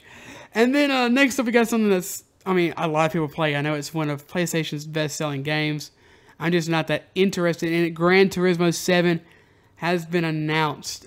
Literally, the only thing is I wrote in the notes where it looks pretty, and there's no release date. Yep. Once again, they've shoved microphones down in cars and got some really cool sounds, and that'll be enough to sell copies. Oh yeah, for sure. I'm sure the game will be fun if you like this type of game. I'll probably just stick to playing Forza on Game Pass. I agree with that. This next one, hypeable. Ratchet & Clank, rip apart. Yeah, it's a Ratchet & Clank ripped apart, and ripped a fart, as I like to call it. I think I heard Brian Altano from IGN. I was listening to one of their podcasts, and he said it's ripped a fart. If you don't know, Ratchet & Clank is known to have innuendos in their titles, like up your arsenal, and I believe this one called Size Matters. So, you kind of see the maturity levels going on with these titles. But, yeah, I was very excited. I know there have been rumors about Ratchet & Clank being a launch title for the PlayStation 5, and it appears that they, or at least might be right. I don't think they said it's going to be a launch title, but there is one coming, and it seems to be soon. This game is absolutely beautiful. It really is. The thing that grabbed my attention is they obviously, show the gameplay, and I always am curious about what kind of I'm glad they showed the gameplay. It looks there's a lot of graphic or a lot of like explosions and effects on screen to kind of show off the power of the PS5. Yeah, I really can't wait to try out their new arsenal. I will say the cool thing is they really showed how quick the PS5 is going to be. Yeah, with the because so you're jumping through I think it's space, although it might be a time or something. Ratchet has this kind of grappling hook thing. It looks like where basically you're pulling yourself through space. Yeah. Which looks really cool and kind of shows off the SSD. Yeah, how quick it is. There's no stuttering. There's no ripping or anything like that. Apparently, Insomniac is saying that you can jump from planet to planet instantly, basically, according to IGN. Hell yeah. Important thing, though, I want to know where Quark is. He'll be in the game, but he's never but very, very rarely is he in the action. I don't kind of usually cut to him saying something dumb. Yes, that's why he's so funny. I remember when he was first introduced, it was just like, oh man, this guy's gonna help us, and you're not a real superhero. You're a fake. Yeah, that's great. According to Insomniac, also they're saying that there's gonna be ray tracing. I saw in the IGN article that they were talking about the ray tracing on Clank's shiny head. Yeah. So that sounds funny. I love the attitudes of these games. We know a little bit about the story. It looks like maybe Ratchet and Clank get separated. I know that's happened before, but it's a trope that works. There's going to be a female Lombax, and you just know there's going to be fan fiction. There's already fan fiction. It's insane. Insomniac has done the right thing and retweeted some safe for work fan art that people have put out there. Believe me, you can find not safe for work. Yeah. They haven't given her a name yet. Oh, really? No. I guess you'll find out. Yeah, I guess we'll find out in the story. I guess there's never been a female Lombax. I think because you only see a few throughout the entire series. Yeah. And I can't name any of their names, unfortunately. No, I can't. It's been years since I've played the ones that have other Lombaxes with names, I guess. Yeah. Or maybe I just don't remember. I think the only one I can remember is the one that has because Ratchet's a young adult, maybe even teenager, and there's one that has a grown man, it's the same age as Ratchet's father would be. He might even be Ratchet's dad. I can't remember, but yeah, I am super looking forward to these games. I adore Ratchet and Clank. I think it's such a wholesome and goofy, heartwarming franchise, and yeah, I'm looking forward to jumping into this. Whenever it comes out, Insomniac is very busy. Obviously, these aren't the same teams making this because that would be impossible. But they're very, very, very busy and also very talented. I definitely agree with all those. They always make the new guns, even if they sound insane. Oh, they do sound insane. They always sound insane. Mechanically, they always make the guns feel so good and busted if they need to be busted, and they always. Oh, there's definitely some busted guns in that game. Yeah, and I love it. It's awesome. I love the disco, the Mr. Zircon. I love Mr. Zircon. I think there's one where you throw clapping monkeys at some people. I don't know. I know that's in Call of Duty. Maybe I'm combining Call of Duty guns with Ratchet and Clank. Call of Duty guns wish they were Ratchet and Clank guns. Oh man! Although the monkeys in Call of Duty are very Ratchet and Clank. They are. Next up, we have some Demon Souls news. That's right, it's being remastered. All the rumors that have been going on for months now. Of course, we weren't sure. There were a few suspects that people had eyed down on what Bluepoint was working on. Demon's Souls. Sorry, it's not Demon Souls. It's Demon's Souls. Was I think prime candidate. This game, I hate the name. I wish I think it makes sense because it's not Demon Souls. It's not one demon. It's multiple demons, and the souls are theirs. So it makes sense. Yeah, and I get it. It sounds weird in your brain, but it makes sense. I don't know anything about this game other than I've watched the original trailer and I watched the new trailer. Oh man, it looks so good. Both are awesome. It's a Dark Souls like. It's the first Souls game. Yeah, and I got that after doing 2009. a small amount of research. Trailer looks awesome. I'm not gonna play it. Yeah, I know. Like once again, these aren't games. These are games are not for you. I'm definitely gonna be playing this game. This came out at a time where, of course, this was even more niche. These games have become or have garnered somewhat of a cult following. They're definitely more popular. They're I would say that they're just straight up popular now. But in 2009, when this game came out, it just was not on the radars of a lot of people. So, and I had no idea. I think that my first Dark Souls game was Dark Souls 2. So which is kind of weird, but it is what it is. So I never got a chance to play this, and man, the game, as I've never played it, but I have heard that it holds up mechanically. It's like far from perfect, but graphically, it looks super jank. So and it looks so good now. It looks so good that I'm kind of worried about how gross some of the stuff is going to look in like high HD, 1080p or whatever they go for. Yeah, on my timelines, there's been tons of people that are just crying tears of joy. Like, holy shit, I'm so excited to play this. I'm assuming it's going to be a PlayStation exclusive because they do own that IP. I would be surprised if this came out on anything else. And then I guess finally there is no release date for the game. It would be surprised if it was any later than Q1 next year. Yeah, I was going to say it'd be... Yeah, I'd agree with that. I was going to say at the latest tail end of next year. I highly doubt. I doubt it'll be that late. I mean, maybe, but it's obviously not impossible. You never know with the coronavirus and everything how stuff can get pushed. Someone could get sick, or you never know. But yeah, that's definitely another one to look out for. If you like Dark Souls or Neo or something, you're looking for another challenge and you want something on the PS5, look for that. Also, we had a couple of Bethesda games shown at the PS5 conference, which is pretty interesting. The first of which was Deathloop, the newest game from the Prey and Dishonored people. If I can think of the Arcane Studios. I still haven't watched that NoClip documentary. I need to check that out. I forgot that was a thing. I need to check that out. But yeah, I've definitely gotten some Prey and Dishonored vibes from this game. This looks fun. I think I'd enjoy it. Oh yeah. I think it looks great. It looks like I think you're playing as. I know you're playing as the guy, but I think also you might be playing as the woman trying to kill him. Sometimes I'm not sure, because for the majority of the trailer it shows you. Basically, it looks like you maybe need to escape the city, kill this group of 8 people, and while trying to avoid this assassin woman.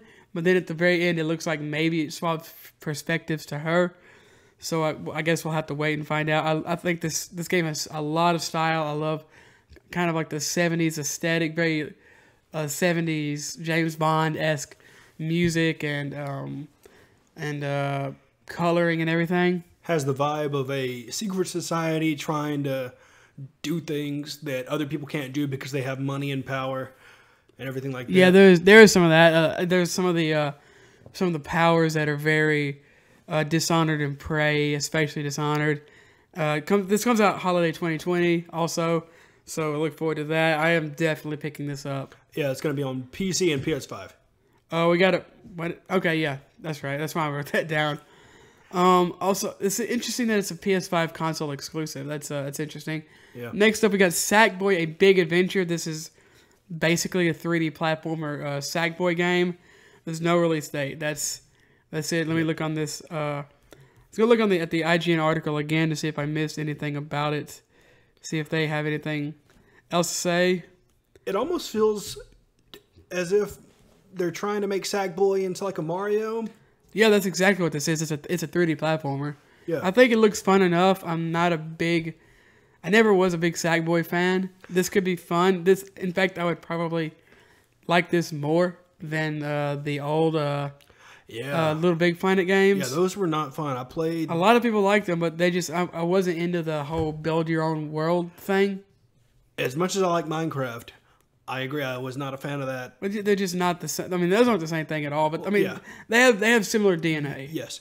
When I got my PS3, it came with like the Sackboy game and Ratchet and Clank, and I played the Sackboy game, and I was thinking, yeah, not for me. I would never say that they're bad games. Oh, not at all. They're just not for me. Exactly, same. We got some Hitman news. It's getting a third one. It's coming out January 2021. I really want to play the first two remakes or whatever you want to call them because they both have great reviews, especially Hitman 2. And they're on sale on Steam all the time. I need to pick them up because this is a universe that is really interesting to me. And Agent 47 is just a badass. Yeah, there's... I don't know if there's any story. I'm not sure. But Bald man, barcode, kill people? Yeah, it kind of seems to be the story. There doesn't seem to be any good... You're just kind of killing people. It seems kind of like a puzzle game, almost. Like a puzzle action game. I remember somebody talking about Hitman 2 and how you can... It's different ways you can look at a level. You can either kind of play stealthy, you can go in guns blazing. Yeah, exactly. I think those games, they also look really good and they're very pretty.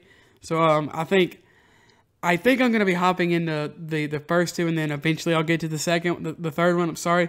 But yeah, Hitman, another Hitman game. Good for... I thought it was cool that Square Enix let them... is it Eidos? I think it's Eidos Montreal. I can't remember. They let the people who make the game, when they let that studio go, I guess, or whatever happened, they let them keep that IP. Yeah, which is kind of insane. It really is. Maybe they realized, okay, these guys, this is who makes these games. We should let them keep it. And they do a damn good job. Yeah, people absolutely love this game. Next up, we have the second Bethesda game, which, once again, is very cool, very interesting. Ghostwire Tokyo. And this is the game that I was thinking of, where all the people in Tokyo vanish. And okay. Yeah. I don't know how I combine that with something else, but yeah. This game does not play the way I thought it was. No, it's way more... It looks DMC, Devil May Cry-esque almost. Yeah. Except it's first person. And granted, I know it's not going to be as fast as the trailer, because the trailer was cut together. Yeah, it looks like the trailer is very cut up. But it looks fun. It does. I like the aesthetic of it. I like the coloring. The story is very interesting to me. People just disappearing, and you got to figure out what happens. Yeah, there's a lot of spooky vibes in it. There's a kind of Slender Man-esque character. There's a girl with like a ghost girl with no head. It's very spooky, but it's also not. It's not a survival horror game. Yeah, it's not a horror game. It looks like it's just a. It looks like a horror action game to me. Yeah, that's what which is why I compared it to Devil May Cry. So looks like probably more spooky than Devil May Cry. Yep. I'm interested in what's going on in the story, as well. It is interesting that because this is the studio that made the Evil Within franchise. This is the woman who like stole the heart of E3 a couple of years ago. Yeah, and this is the game she was making. Yeah, and now she doesn't work for that company anymore. No, she left to become like a big shot at some other studio. Yeah, which good for her. Yeah, and then somebody, I think maybe her mentor took this game over or something. Yeah. Either way, it looks great. I'm definitely interested in this. It's nice to see that maybe not Bethesda Studios, but Bethesda as a publisher, like other companies that they own and manage, seem to be doing pretty well. At least they have some upcoming games that I am very, very interested in. 100%. Keep my eyes on this one. To say 2021? 2021. We also got to see some more Godfall, which is going to be a MMO. No. It's like a looter shooter. Thank you. Looter slasher, I think is what they're calling it. Yeah, I'm thinking about... I don't think Gearbox is developing it. I think they're publishing it. Yeah, I was thinking about another game that's an MMO, but this game looks pretty sweet. I did a medium dive on some information about it. We see some new, I guess, suits or classes, however you want to call them, in this one. I don't know if they have official names, but they're all look like they're based off of Egyptian stuff. I have no idea. Yeah. I didn't get that vibe, but maybe. Yeah, we got to see this guy use a shield, and the shield kind of gets put up into his wrist, which is kind of cool. It's going to be coming out holiday 2020. A lot of people are hyped on this game. I think this game looks, what's the word? Not boring, like generic. I think this game looks kind of like 2009, the video game. It looks like big dudes with swords, the game. I was looking into it some more, like I said, and it doesn't look hard. Well, it doesn't have to be hard to be good. I just think it looks boring and generic, and I think the music that they chose doesn't at all reflect what the game's going to be. No, not at all. I definitely get some Vindictus vibes from this. And I don't know why. I don't even know what that is. Vindictus is a Nexon MMO, but it just has high action battles, kind of like this game. And so that's just kind of what it reminded me of. I'm going to keep my eye on it and kind of see what's what. I'm definitely going to be you sound excited. I'm glad. I hope you like it. I hope it's good. I hope I like it. But yeah, Holiday 2020 for that. That's really the only new information we got. If you want to look up the trailer, of course, feel free to. I am more excited about this next game though. For sure, it's going to be called Pragmata. It is a Capcom game. It gives me some BioShock vibes. Yeah, it's definitely interesting because, like I said before, I like space. You're in space. And this game didn't tell me anything. No, is this a survival horror game? What? This is the one where... I know what it is. Yeah. I don't know. But is it a survival horror game? I don't know. They randomly end up in space? Well, I don't know. I don't think it's random because the guy's in an astronaut suit. Yes, but also, what's that little girl? I don't know. That's why it gave me BioShock vibes. This little girl that seems to have some sort of powers, and this big guy in a suit, and they're in like this creepy kind of esque. Cause it's not super creepy because BioShock is creepy, but it's not a survival horror game. Yeah, it almost looks like if Kojima made BioShock. Yeah, I'd agree with that statement. We don't. That's really it. It didn't show us any much more than that. Space. No, the guy is looks like he's maybe investigating. He has this. Looking at the trailer right now, he's got this beam that he's shooting out to kind of analyze it, Batman Arkham style, to see maybe events that happened in the past. And there's this weird cat that you can see through. That you can see through. I don't know. I don't even know if this girl is human. Yeah, and she has the ability. I don't know what her ability is. Yeah, she makes stuff appear on his suit. Maybe I don't know yet. I don't know if she's upgrading his suit or not. I don't know. I'm very interested. Capcom has been pretty much hitting home run after home run for the last several years, so I am definitely in on this. It comes out all the way in 2022. Yeah, so definitely hopefully we'll be through all the other awesome games we're going to be playing and be itching for something new. Yeah, for sure. Also, we got Astro's Playroom, which is going to be a free to download game on PS5. Apparently, it's going to show you kind of how to play around with. Teach you some things about the console and the controller, so that'll be nice. I know people love Astrobot Rescue Mission. Apparently, it's one of the best VR games out there, so maybe this will be cool as well. Got a new Oddworld game. I was never into this universe. Yeah, I never played Oddworld. I know a lot of people love it, and this looks cool. Yeah, I actually was getting kind of hyped with the trailer. Yeah, it's definitely going to be a sweet one to see. I think this is the first Oddworld game proper in a long time. Yeah, it is. It seems like a lot of people are going to enjoy this game. I never played the original myself. It didn't ever interest me. I was a kid when these came out, and I know a lot of other people were too. I always knew that they were kind of held in high esteem. I know they're kind of like these dark comedy puzzle games, but I never, when I was a kid, I just either didn't know enough about them to care or just wasn't interested. Yeah, it definitely took them a long time to finally make another one. I think it looks fun. I think it looks cool. But I think it's got pretty graphics. Yeah. It looks like it's going to be taking advantage of the PS5 just like all the other games. So. I like the music that they use is pretty epic. I won't lie. Yeah, it definitely is. Really got me hyped. A lot of shenanigans in that game, so I'm sure a lot of people will love to play it. Oh yeah, I don't know if I'll play it or not. I'm definitely gonna see what the reviews say, see what the rest of the rest of the game is like before I decide one way or another. But yeah, I think I'm sure it'll be good. I just don't know. I don't know if it'll be good for me. We no release date though. That's yep. We just kind of have the trailer and that's it. Yeah, this next one, Returnal, is going to be from Housemarque, and it's studio who made Resogun, Zombie Nation, I think is another one they made. Dead Nation. It's called Dead Nation, not Zombie Nation, among others. Yeah, and in the trailer you play as, I assume you play as this woman that's in the trailer, and you crash land on some planet. Do you? That's what I think. I can't tell. I can't really tell what's going on. Maybe that might be what that is. I think that's what's happening, or maybe you're trying to go there for some kind of mission, and maybe you got to rebuild your ship. No, I don't think it has anything to do with rebuilding, or at least not in a traditional sense. You might, win parts by beating levels, because this. I'm not thinking that's the main core of the game. Because you're not in the ship, really, are you? No, you just crash land, and then some spooky stuff grabs you.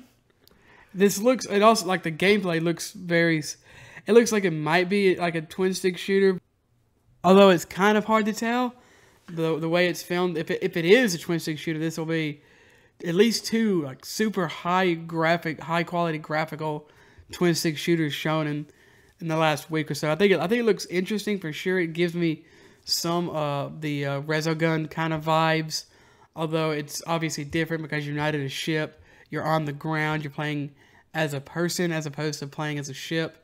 Yeah, it's definitely interesting. You meet some creepy crawlies, aliens. Yeah, there's some sort of alien life or something. I think maybe you're on your planet, and maybe like your home planet's being invaded. I don't know. Who knows?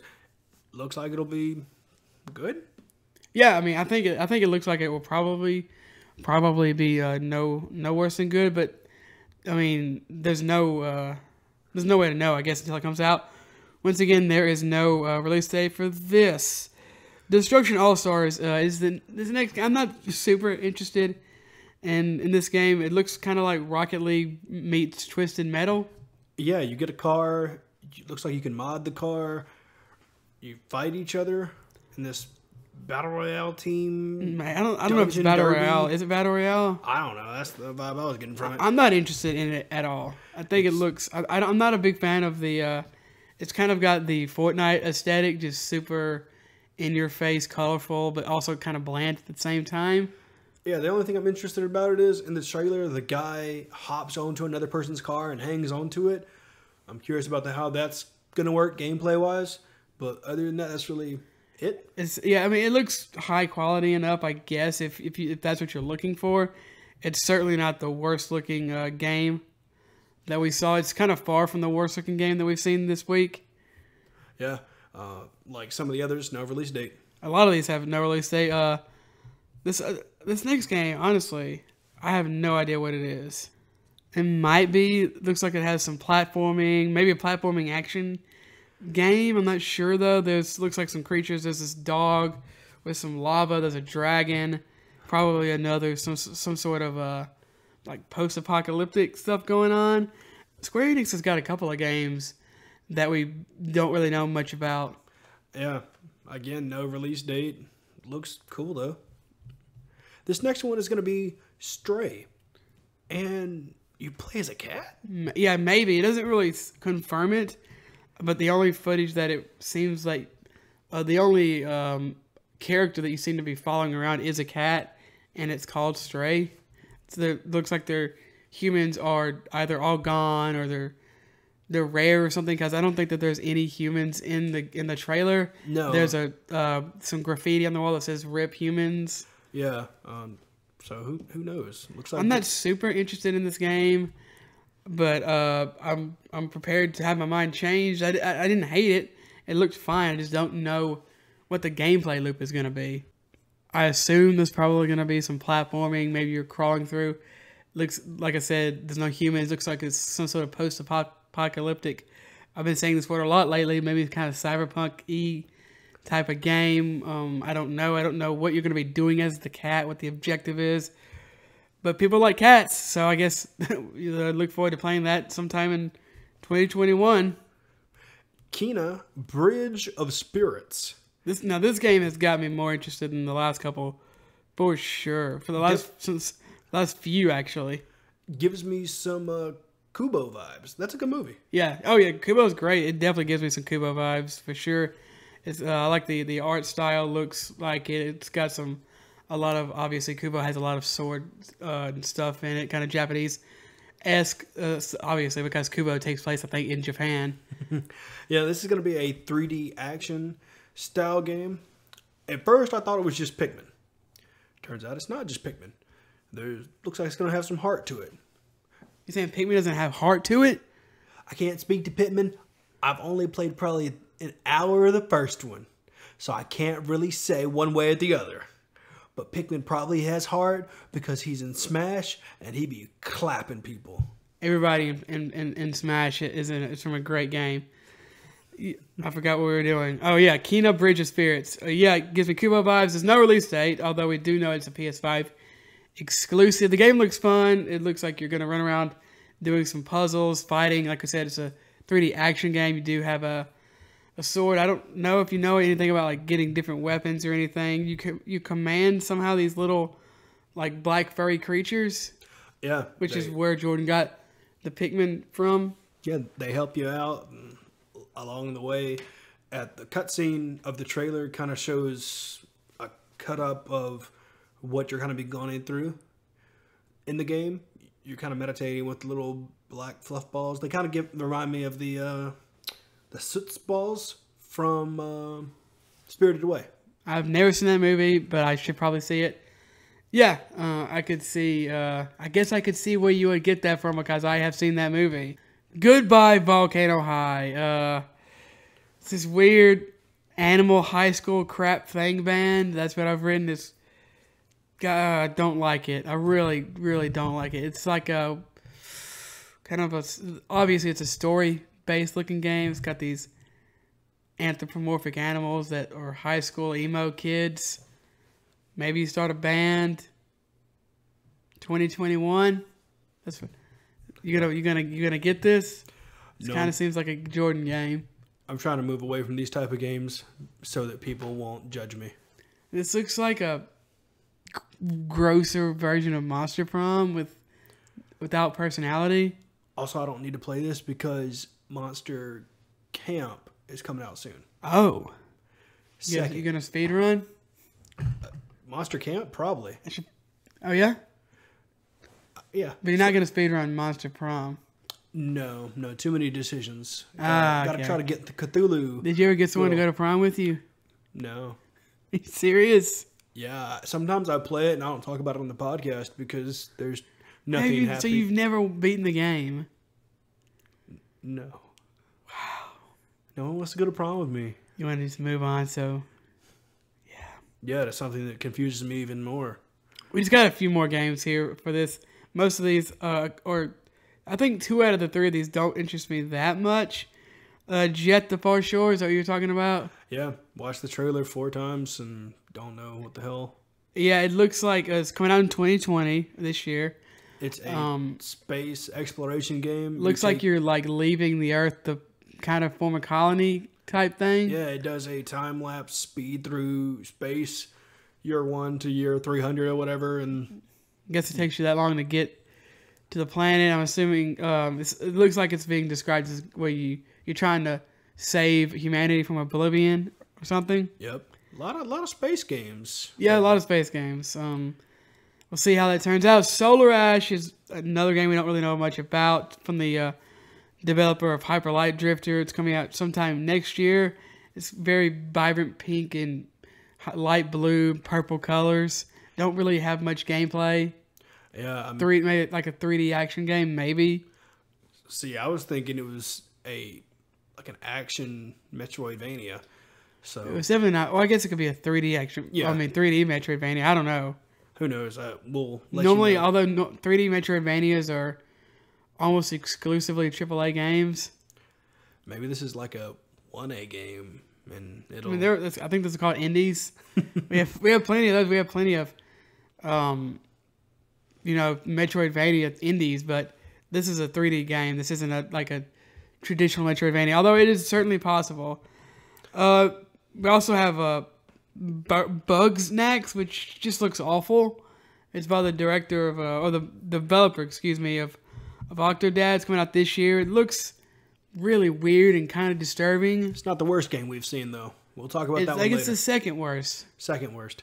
But yeah, this It looks like this weird kids game. I don't like it. It's got a like you eat strawberries and you're turned into strawberries. Whatever you eat, one of your body parts turns into that.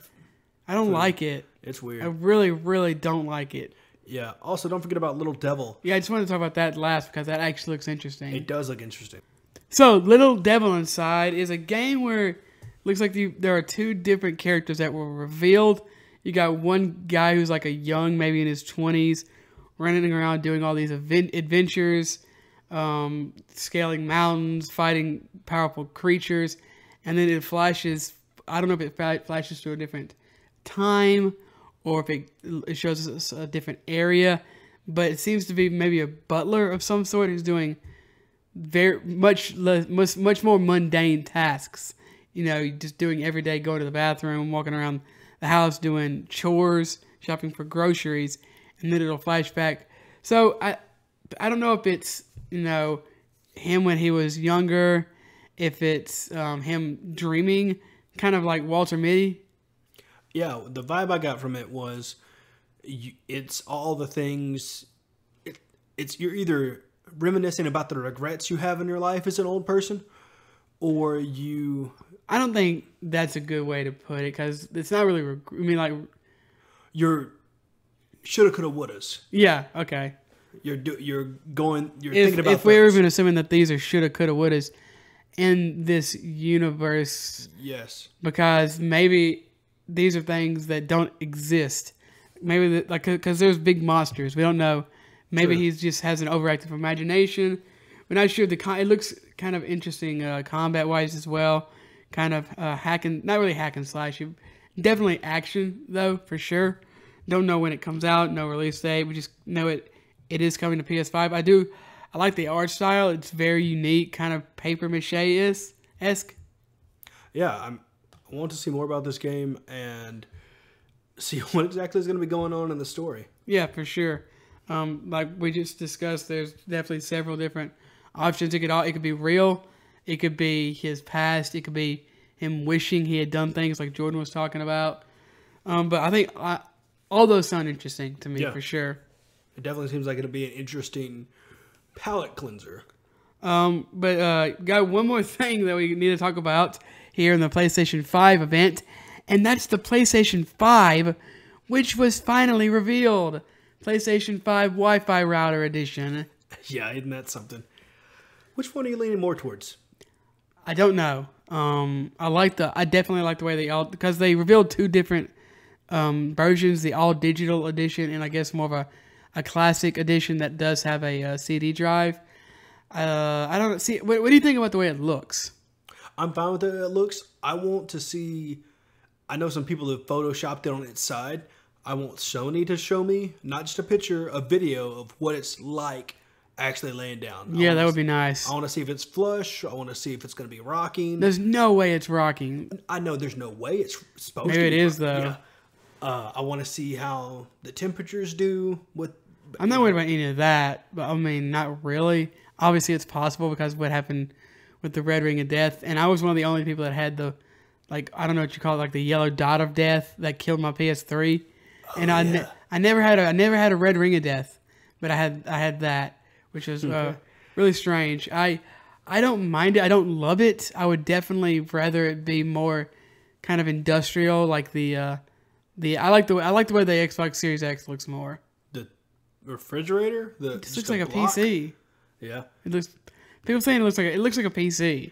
Yeah, and I would rather have a PC than a Wi-Fi router. I'm fine with the way it looks. I think it looks sleek and it definitely doesn't look sleek. I like it. I mean, I guess my definition it's fine. You like it. Different. I don't dislike it, but I don't think sleek is the. Maybe I could see it being described as sleek, but it's. I think it's too gaudy to be sleek. I don't think it's gaudy at all. Well, gaudy doesn't mean. I don't think gaudy means ugly. It's just like an art style. To me, gaudy means would be like, oh my God, look at me. And I don't take it that way. What do you mean, look at me? Like, gaudy is...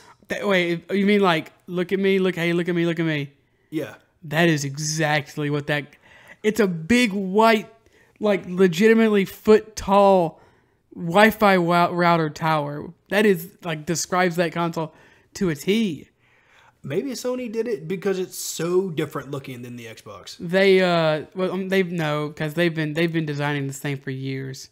I know that was it Jim Ryan? I think it was who's one of the big guys over at PlayStation said they wanted to design it to fit in with your living room, and I don't know what his living room looks like, but this don't fit in with any living room I've ever seen.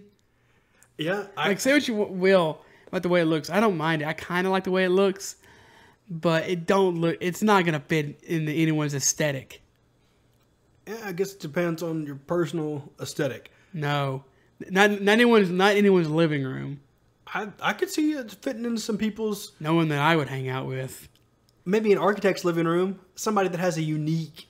An architect's living room is going to look good because they know what looks good. Yeah, got him. And they're going to put it in a whatever they're going to put it in a chest, and they're going to stuff it towards the back so you don't see it. I think it'd be fine. I don't mind the way it looks. I really don't. I just don't think that. I would rather it be more like the PlayStation 4, but because I prefer more of like an industrial design than something that's like, hey, look at me. But I don't think it looks bad for sure. To each his own. And I don't want to stay on this all day. I could definitely see why someone would like it. It's very gamer. Like, you know what I mean? It's very Razer. It's very alien. It's very Alienware. Yeah, it is. Look up Alienware desktops, and it's very, very Alienware. I do think there's going to be a price difference between the digital and the physical. Oh yeah, the disc. There will definitely be a price difference because the disc drives cost money. I think it'll be probably like a $50 or $60 difference. I would probably at the most, yeah, maybe. They didn't reveal a price, which is kind of worrying. They got to let people. I think they might be waiting to see what the Xbox. They're definitely waiting. I think they're kind of having a game of chicken here, but they're still saying it's going to come out this holiday, so they're going to reveal. They got to reveal a price sooner or later. Yeah. Do you think there are going to be different size comparisons between the digital and the physical? You think the digital? We saw the digital is smaller. No, I'm talking about hard drive space. No. No, you think it's gonna be the same? Oh yeah, I think people would lose their minds if it was different. Yeah, they would. Not saying especially that's with how big games have gotten. Yeah, I don't know. I was thinking I'm leaning more towards the digital edition because I like the way the digital edition looks better. My only worry is that if I have games on my PlayStation 4 that I want to play again, and I either put my PlayStation 4 up away or sell it or give it to somebody, then I could be up a creek. Yeah, it definitely. The words backwards compatibility will help me decide which one I'm going to end up purchasing. I mean, they've said, I think it'll be backwards compatible. In fact, I all but know it. I don't know which games will be at launch. I think, like Horizon, Spider-Man, Uncharted, I think those games will probably be backwards compatible at launch. And if you have if you like a collection of discs and you plan on keeping them and you want to replay those games, maybe get the version that has the disc drive. But I have been moving further and further away from discs and moving more toward digital. Yeah, most definitely. It's the only reason I even have disc for my PS4 is because they were running sales on the physical edition and not the digital edition. Yeah, and that is another reason to buy physical is they have sales. And of course, they have sales on digital as well, but you can't sell the digital games once you get done playing them. Yeah, true. I'm not much of a seller when it comes to physical games anyway. I kind of just... I mean, once I beat a game, I'm done with it because I just am. I don't know if I've replayed a game in the past decade. So yeah. I don't plan on going back very often, so I usually get rid of it. And I can always go back and buy it again. Yeah, I guess that's true.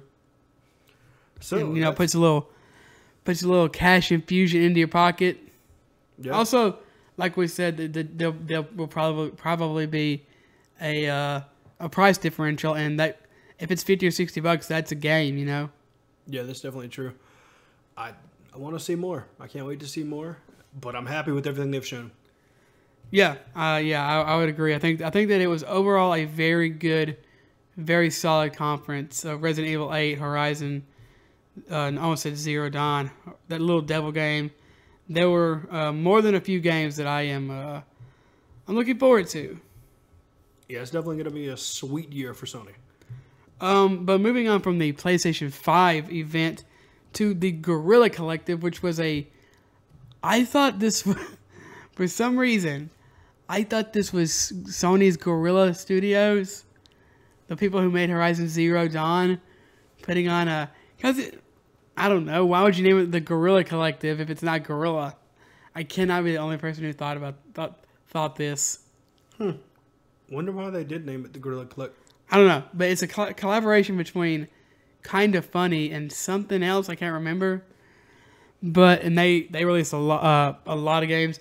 I'm not gonna lie, not to be a curmudgeon, and this doesn't just apply to this conference because there were also a lot of good looking games. All these games just don't look great to me. So there's no way we're not gonna go through all the games because there's 1,000 of them, and I don't want to kill myself. Not yet. And a lot of them are just repeated. Yeah, also a lot of the games are kind of repeated over the over the conferences. Yeah. Let me scroll down to my thing here. All right, the first thing I wanted to talk about was System Shock, which people have been talking about for years. Of course, System Shock originally came out in like the late 90s, I want to say. I think this was kind of the predecessor to BioShock.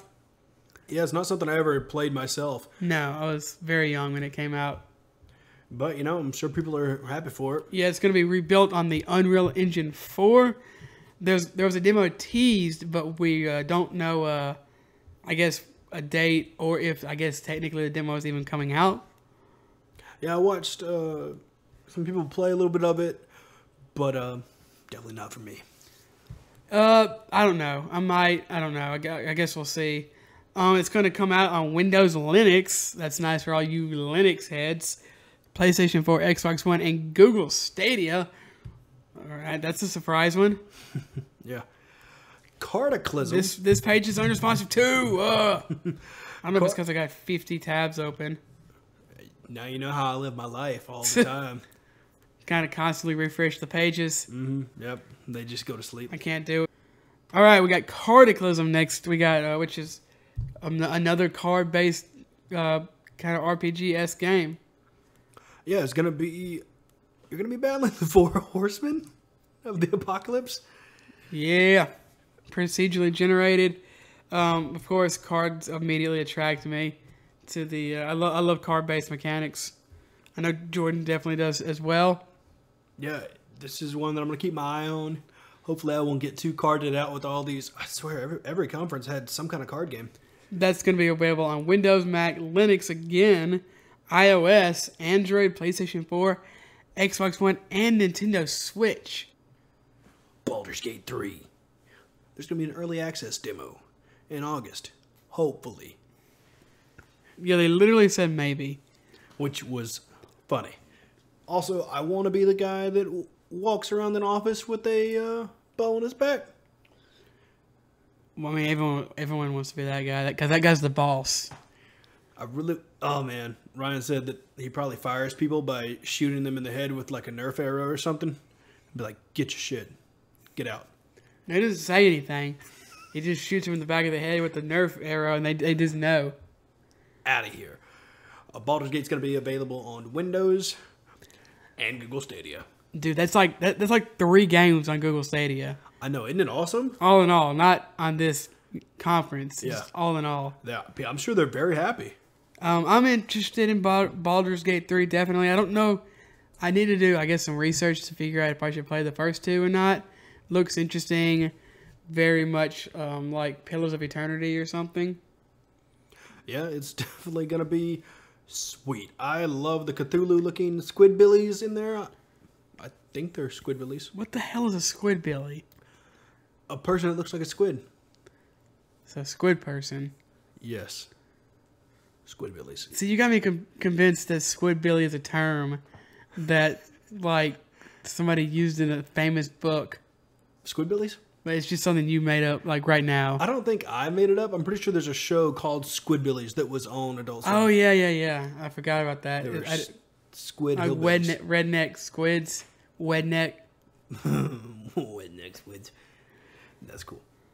But yeah, the game was obviously very much people are looking forward to it, without a doubt. This next one is interesting. It's a dwarf fortress. This game's been actually going on for like 15 or 16 years. It's run by a very small team, I know, and it doesn't have graphics. It's never had graphics. I remember seeing this on Steam and thinking, I'm not gamer enough to play this game. Well, the Steam version that is not out yet is nothing compared to the monstrosity that is the version that's currently out. Yeah. There's no graphics. I can't do it. It has Makes no sense. arrows and squiggly lines. And binary code. It looks... Well, there's no binary code. It's not that... I mean, like, there's C's for color and... Yeah. Yeah. It's how they do the stuff. It's nightmare. It's nightmare inducing. Apparently, they have a big following. They have a lot of Patreon patrons supporting them, but they decided to sell out, as some of their fans no doubt are going to say. And they're adding they're bringing the game to Steam. They're going to be selling it, and it's going to have fully supported graphics, which is super cool. It actually makes me kind of want to play this game because I wouldn't go insane and start seeing Cthulhu monsters in my sleep. I think the graphics look simple and kind of wholesome and cute, which and I know people really like this game for a variety of reasons. I bet people are already complaining, though, the people that play the original version, which is still available for free, by the way, and according to them, they're going to continue to support. But I guarantee you there are already people that support them on Patreon or play the game on how it is now that are already complaining and saying they're selling out and they're going mainstream and yada, yada, yada. Most definitely. You can't make everybody happy. No. You shouldn't even try. No. I think the game looks interesting. I've always thought it was interesting, but now it's much more accessible in a way, and it's presented in a way that it's more interesting to me. I was always interested in the original version only because of how weird it was. Well, it's still going to be weird. It's just not going to be pure insanity. That's what I like. You're not going to have to devote your life to it. That's why I didn't play it. I was like, after a while, this hurt my eyes, and I can't. Like 5 seconds. I think I could probably last 30 minutes. Probably. But yeah, it's going to look sweet on Steam. WeHateMoney.com, Jordan. You ever heard of it? You know, this is not. It sounds like an ad. This is, what is the name of this developer? New Blood Interactive has announced several new projects. They just rolled out the red carpet and just started waving around, juggling flamethrowers. It was pretty great. I can't say I've ever played any of their games. I did have one of them wishlist on Steam. They made Dusk a few years ago. I think 2018 actually. It's kind of a Doom-like where you're killing occult members and demons and stuff. Looks really cool. But they've also announced Faith. Where is it? Unfortunate Spaceman. A Medieval is already out. Sorry. Ultra Kill, which looks really cool. Ultra Kill looks like a DMC with guns and low poly graphics. Yeah, it does. Also, Gloomwood looks really cool. I think there's a demo of that. Really? Yeah, I think it's on Steam. Okay, maybe I'll check it out. I'll read the descriptions here. On if you go to WeHate.money, it brings up their Steam page. Gloomwood says, trapped in a dark Victorian city consumed by an ancient curse, you must plan your survival and daring escape using nothing but stealth, and also an arsenal of eccentric weapons and your wit in this haunting adventure inspired by the immersive Sims and survival horror game greats of the late 90s and early 2000s. And then Faith says, what you are about to do has not been approved by the Vatican. As a young priest, struggle against demons, insane cultists, and your own weakening faith in this pixel horror game inspired by the era of classic 8-bit gaming and the satanic scare of the 1980s. That one interests me. I'm gonna have to check it out. And this looks really weird. Yeah, I'm digging all these games. I didn't really, looking at it when they cut their trailer together. I love their trailer. Trailer is hilarious. It was hilarious. I was thinking all this was in the same game, and I was, whoa, this is insane. This game is intense. They're definitely, I like their studio name. It looks like they can do a variety of games. They're not just a one-trick pony. For sure. So it's going to be pretty sweet to see what comes next from this studio. You like how you can tell when I started kind of going insane because I went from listing all these facts about the games to just going 30XX. Looks kind of like Mega Man.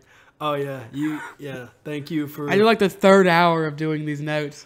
Kind of lost it a little bit. I understand. It's okay. I kept coming in here. Can I help? I didn't want you to confuse myself and you. But yeah. So there's a new game called 30XX, which is a sequel, right? Which is the sequel to 20XX. I didn't write it down. I don't know. Which is the sequel to 20XX. They are a root and tootum ragtag development team that likes Mega Man. They pretty much just made I don't want to say a better Mega Man, but it's good. I wouldn't say better. I wouldn't say that. Mega Man games are considered some of the greatest games ever made. It's good. From what I saw... Is it like Mega Man, or is it more like Mega Man... Battle Network? No, what? No, I know it's not like Battle Network. Mega Man X. Yeah, it's like Mega Man X. Okay. And, you get different power-ups, and you kind of go through the world and play. I think the different thing with this one, because I didn't play a lot of 20XX, you can choose where you go next after you beat a level. That's very Mega Man-y. So, and 30XX, they just improved upon all the good stuff they did in 20XX. And there's still co-op. There's still all the sweet stuff you can do. IGN is comparing it to Mega Man X, of course, but also Binding of Isaac, Into the Gungeon, and Dead Cells. Also, you can play co-op. So that all sounds amazing. Yeah, they did a really good job with it. And I watched some people play it today. The co-op looks fun. Their big thing is, whenever you would play the Mega Man games back in the day, you always wanted somebody to play with you. And now you can with their co-op mode. And this is coming out solely on Windows, though, at least for now. Mm-hmm. So it's going to be a pretty good one for you. And your friend doesn't have to have the game. They just have to be in the same room with you. Oh, that's cool. So it's like split screen or... No, same screen. Okay, cool. And as you get further and further apart through the level, the camera zooms out so you can still see both characters. Or you can just hold down whatever button it is and it'll teleport you to the other. Okay, so if cool. you're playing, one person that's really skilled at these kind of games and one person that's not, you can just, get to the person and then teleport. Apparently there's a Jay and Silent Bob game coming. Jay and Silent Bob, yeah. Chronic Blunt Punch. I've never seen these movies. Me neither. I know they're out there, and I think they just came out with a new one recently. I do believe. Don't really care though, but I know a lot of people do. Yeah, dude, this Evil Geniuses game, Evil Genius 2, looks good. Yeah, there's so many games. Oh my gosh. Yeah, but you're like trying to take over the world or something. Yeah, I think so. You kind of build your way up. Yeah, it's kind of a almost Sims-like game where you're trying to or like a tycoon game maybe. Yeah. Where you're trying to become like an evil genius. Looks really cool. So you train your minions, recruit special henchmen. Yeah, so it's available later this year. IGN Summer Games. They released a ton of stuff. These 3 days they did all these conferences and such. Much like the last one though, and all of these we're not going to talk about every game on here because there's 1,000 of them. But we have found several that we think you might be interested in, and we'll kind of look through the others while we're reading the ones that we've already written down to make sure we haven't found any that aren't interesting. But go check out the full list of so many. Tens and tens and tens and tens and tens of games. So many. The first one going to be kicking off the list is going to be Also, a lot of these also just overlap with the other shows. True. Metal Hellsinger. It's Doom with a music mechanic. Now, if you're watching the trailer for Metal Hellsinger, the developer or someone that works at the company did say the person that is playing it is really, really good at the game. So you're not going to be that good at the game. But they're good enough to play and make it look like their actions are timed up to the music. But it's still a pretty badass game. So it's not... It is music Doom, though, right? Yeah, there's music in the game. Well, obvious, but you're supposed to sync up or something, right? Well, yeah, you can. You can try to do that, but your actions... Gives you, extra points or stuff, right? They didn't speak on that. They did say that your actions does not make the music flow. The music just plays. So it's not... Why wouldn't I just play Doom? It looks I don't know. Way better than this. It does. So, I mean, it looks cool. Okay. I'm sure people will enjoy it. Again, an Alex Kidd remake. It looks cute. Cool looking dude. Got a pet dragon. Cool looking dude. I wonder how many times... I wonder how long it's been since someone said that about Alex Kidd. Is he like a child serial killer? It's an old or something? Sega Master platformer. Okay. So not a child serial killer. That makes sense. No. I think that there aren't any children serial killers. Now that'd be interesting. I'd listen to a podcast about that.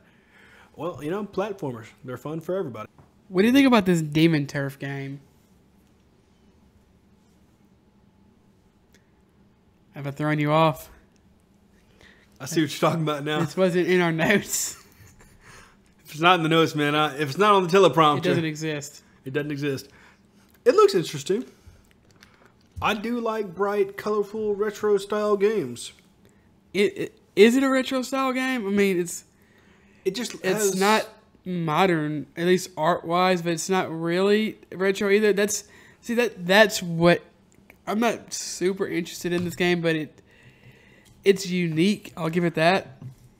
If it's like this demon girl she looks like she's almost a piece of paper-esque, but everything else is kind of 3D. Yeah, and also she's an orphan. They bring that up. I was interested in this game until I saw the gameplay.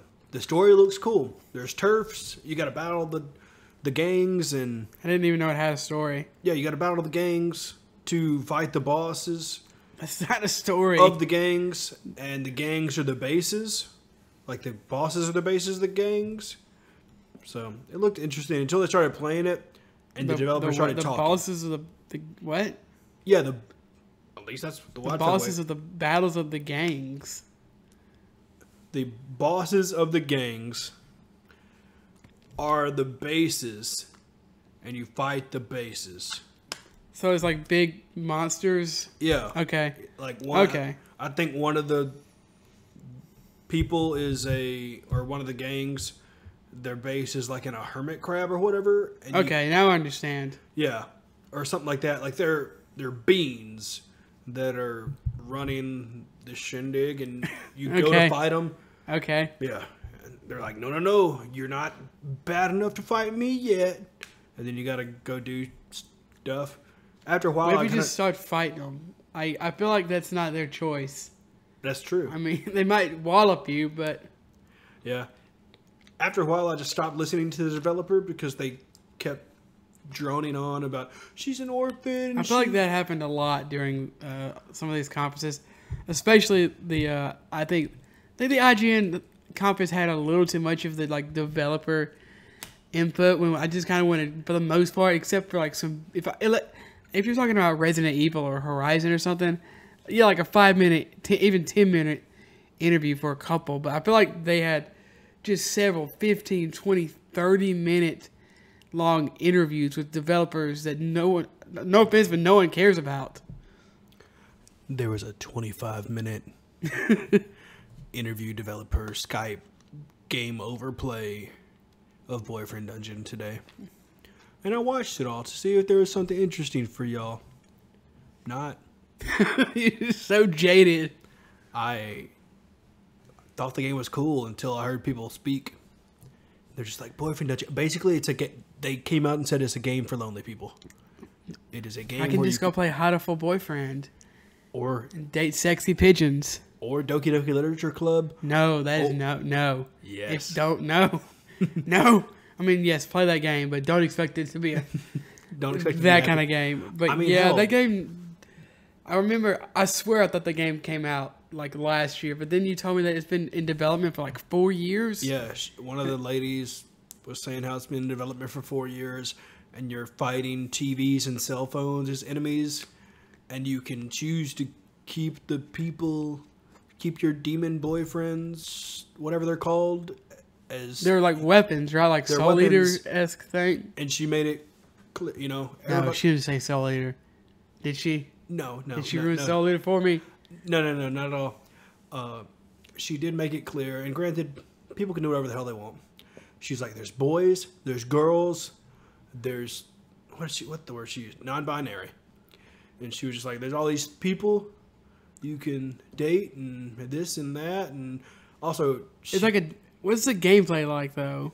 Well, you're in a dungeon, and she keeps saying fucking dunge. Oh yeah, that's what that was. She I think the third time she said dunge instead of dungeon, I turned off the stream. No, I'm gonna go watch YouTube. I'm gonna go watch PewDiePie because he knows how to speak, and he's Swedish. Yeah, I painfully sat through this what felt like 25 minutes. It was probably not that long. It's like 30 seconds. It was awful. Now, granted, maybe I'd play it if it was the complete polar opposite. If you were a guy and you were dating girl weapons, maybe I'd play it. You can play a guy and there are girl weapons, right? No, you're a girl and you can date guy, wow, girl, that's so rude. Well, I mean, they basically just straight up came out and say, you know, it's for lonely people. It's for people that don't actually... And guys aren't lonely? Exactly. Okay. I think you need to broaden your horizons here. Yeah, this stupid game. Chivalry 2. It's coming to console. This game looks sweet. I like the castle siege, battling, badass javelin throwing, horse decapitation sort of a thing. I'm not for, don't go around decapitating horses. I think they got that. I don't think if you have to qualify that statement, then something's wrong with somebody. Yeah, and it is going to be crossplay, which is going to be sweet. It's already out. It's just coming. It's just on consoles now, right? I do believe. I remember seeing this. Oh, it's coming to console. It'll be making its way to PS4, PS5, Xbox One, Xbox Series X, and will feature crossplay, all versions, including PC. And when is it coming out? Didn't say. Okay. Nice. We'll let you know. It's already out on PC, though. Yeah. But as we kind of go through the rest of this, I'm going to scrub through this trailer. Before we do that, I just want to say Nickelodeon Kart Racer 2 Grand Prix. Just throw that out there. Yeah. Let me see. I'm just double checking this Chivalry 2 trailer. It does not say... Yeah, I'm sure that they would say in the description. Yeah. I just want to double check. Samurai Jack Battle Through Time. What do you think about that? That was awesome. I haven't seen the last season of the show. Neither have I. I need to go back and rewatch the whole show because I don't remember what happens in the other seasons. Back to the Samurai Jack, and then that's all I remember. So I need to go back and watch it as well. I do know it's solid. Good show. Yeah, I remember liking it. Did that guy make Dexter's Lab and Powerpuff Girls too?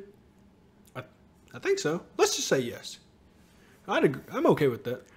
I'll give him those shows. This game looks good, though. Yeah, it does. It gives me some hack and slash vibes.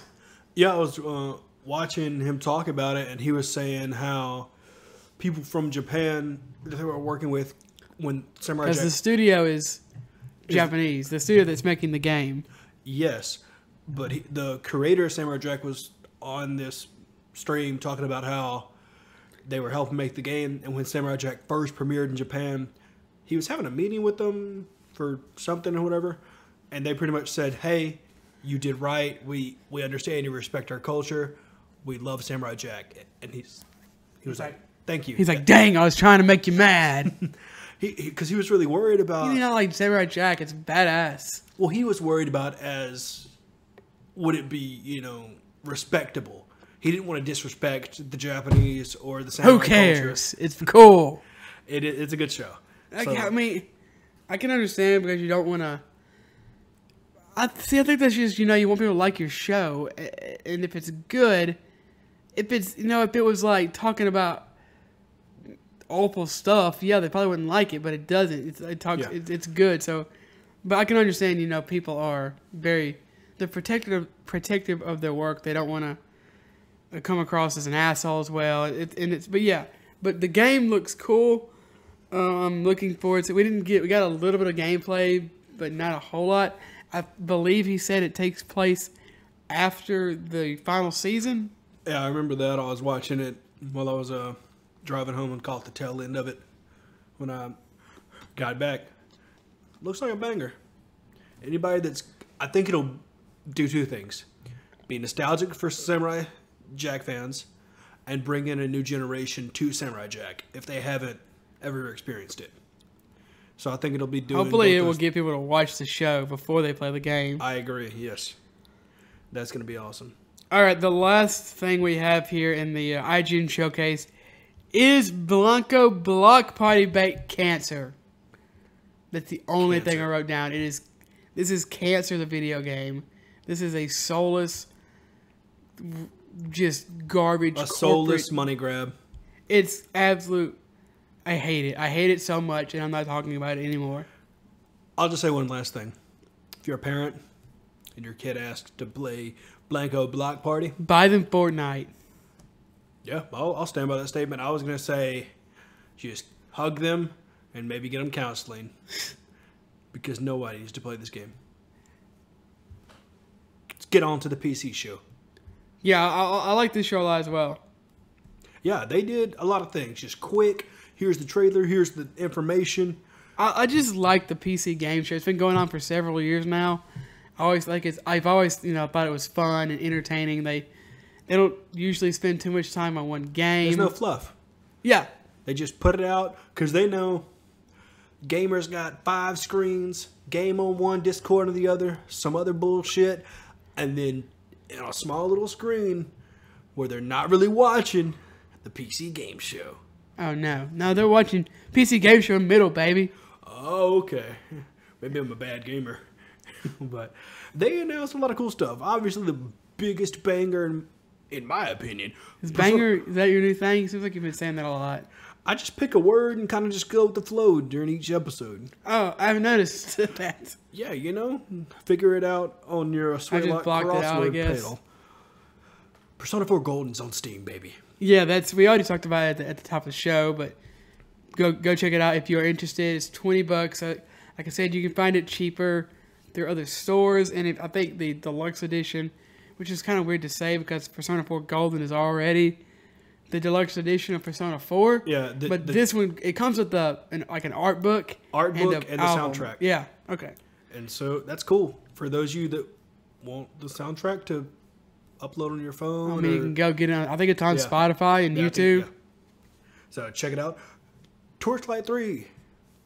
People are hyped for this game. Yeah, I've never played any of the Torchlight games, but I know people like them. Yeah.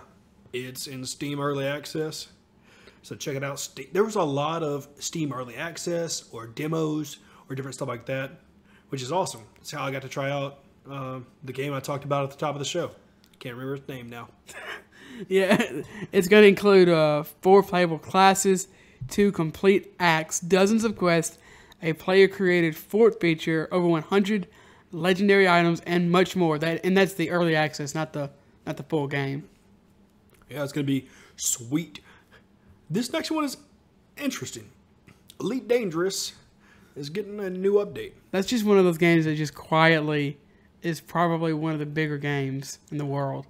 Yeah, it definitely gave me, when I saw this, it definitely reminded me of EVE Online. I know it's not even... I think it's like a smaller scope game. Yeah. I just mean as far as, if you know about EVE, you know it's huge, you know the impact it has. But if you don't know about EVE, you don't know about it. So yeah, it's getting a new update, Odyssey, in 2021. And, you know, it talks about how players are going to be able to finally get off their ship, explore the planet, and they're going to be able to do some missions on the planet, which is going to be interesting. And they seem like they got all their ducks in a row as far as going from space exploration to planetary adventures. So, pretty excited about that one. I mean, I probably won't play it, but I'm sure a lot of people are super hyped about that. Airborne Kingdom looks really interesting. I did add it to my wish list. I think you can buy the alpha, earlier access right now. $14, something like that ballpark. Less than 30. It's interesting. It's a flying city builder. That's what, I don't know if they actually revealed that. That's just kind of what I got from it. Yeah. It looks like you're going to be able to kind of, build your... It reminds me of I forgot the name House of Moving it. Castle or something. Yes, but there's a game on Steam, not very popular, not very good. Of course you know about it. It's an airship, and you kind of expand and build your airship, and you can battle other people's airships and stuff. I have no idea. I can't remember the name anyway. Yes, but it does give me House Moving Castle vibes, and I want to see where this is going to be going. It's going to be coming out fall 2020. Got some DLC now. Remnant from the Ashes, which is a Dark Souls-esque third-person shooter that I really want to play, is getting some DLC coming August the 20th. That's going to be sweet. This game looked cool. I'm not going to play it. Wow, he's not going to play it. I guess it's more of the hard game, I guess. I like hard games. I just have so many time in my do. life to play games. It's okay if you don't like hard games. I like horror games. I just don't play them. Hard. Oh. H-A-R-D. It depends. Depends on the game. Maybe I'll find one I like soon. Maybe. Probably not, though. I like enjoying games. I like having fun. And in my opinion, hard games aren't fun. You're certainly entitled to that opinion, and as wrong as I think it is, it's too late for me to argue about this stupid shit. Prince of Mineral Town is getting a remake, and it looks good. Not like a game. Yeah. It looks a little bland and boring, and I'd rather play Prince of Mineral Town, the original, but I guess it's introducing a new generation to Prince of Mineral Town. I'm sure some people will like it. It's coming out on July the 14th. Yeah. I don't know. It'll probably be fine, but I'll just stick to Animal Crossing and Stardew Valley probably, unless it just gets insane reviews. Then maybe I'll check it out. Like, this game's amazing. I like the artwork or on like the promo images and stuff, but I don't like the actual in-game, images and art nearly as much. It feels like it needs just a little bit more sparkle or something. It just looks like really like kind of chibi in a way that's I don't like, and I understand. It's just big-headed people with small bodies walking. I don't think it has as much charm as the original on the Game Boy Advanced. Okay, yeah. I could see how people could think that. But to each their own. If you want to pick it up, feel free to, certainly. The Outlast Trials. I'm a little... So this is, obviously, this is in the Outlast universe. It's going to be actually in the Cold War area. Not area, but era. And it's going to be 4-player co-op. Yeah, it looks... okay. What? I don't think we know enough about it to know if it looks okay. What do you mean co-op? Is this going to be like some sort of RE Resistance thing? Is this going to be Dead style? What? I'm Is sorry. it going to be like Left 4 Dead co-op? I don't know. I don't know if it's going to be where you're working together and playing through a story campaign or what, because that could be interesting. If it's a dumb survival horror game, multiplayer game. I mean, as someone who hasn't even played the Outlast games, I know the Outlast has a community that obviously really enjoys more traditional survival horror games. So that would 4-player co-op could be good, but it could also turn them off really hardcore. Yeah, that's definitely true. We'll have to keep our eyes to see what happens. Indeed, eyes are my thing this episode. Indeed, too. we will. Indeed, we will. I guess we can probably link in our show notes. There's going to be a link to the IGN article listing all the games and stuff, as well as the Guerrilla Collective and all the other list of games and such. But the last show that we're going to cover on this week's episode is going to be the Future Game Show, and I think this one is probably it covered a lot of the same games and a lot of the games that it didn't cover.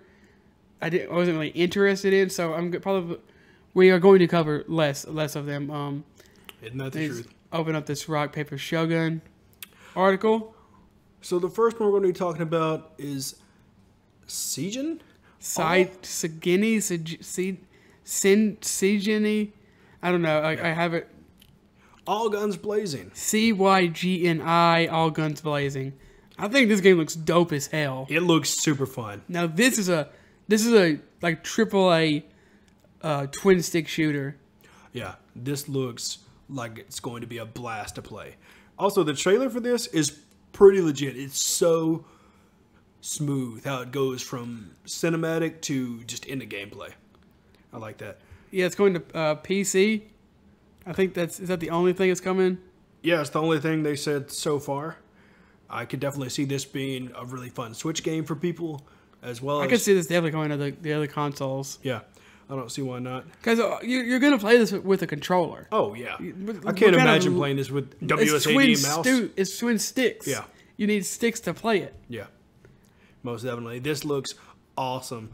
The abilities look really cool. The bosses look fun.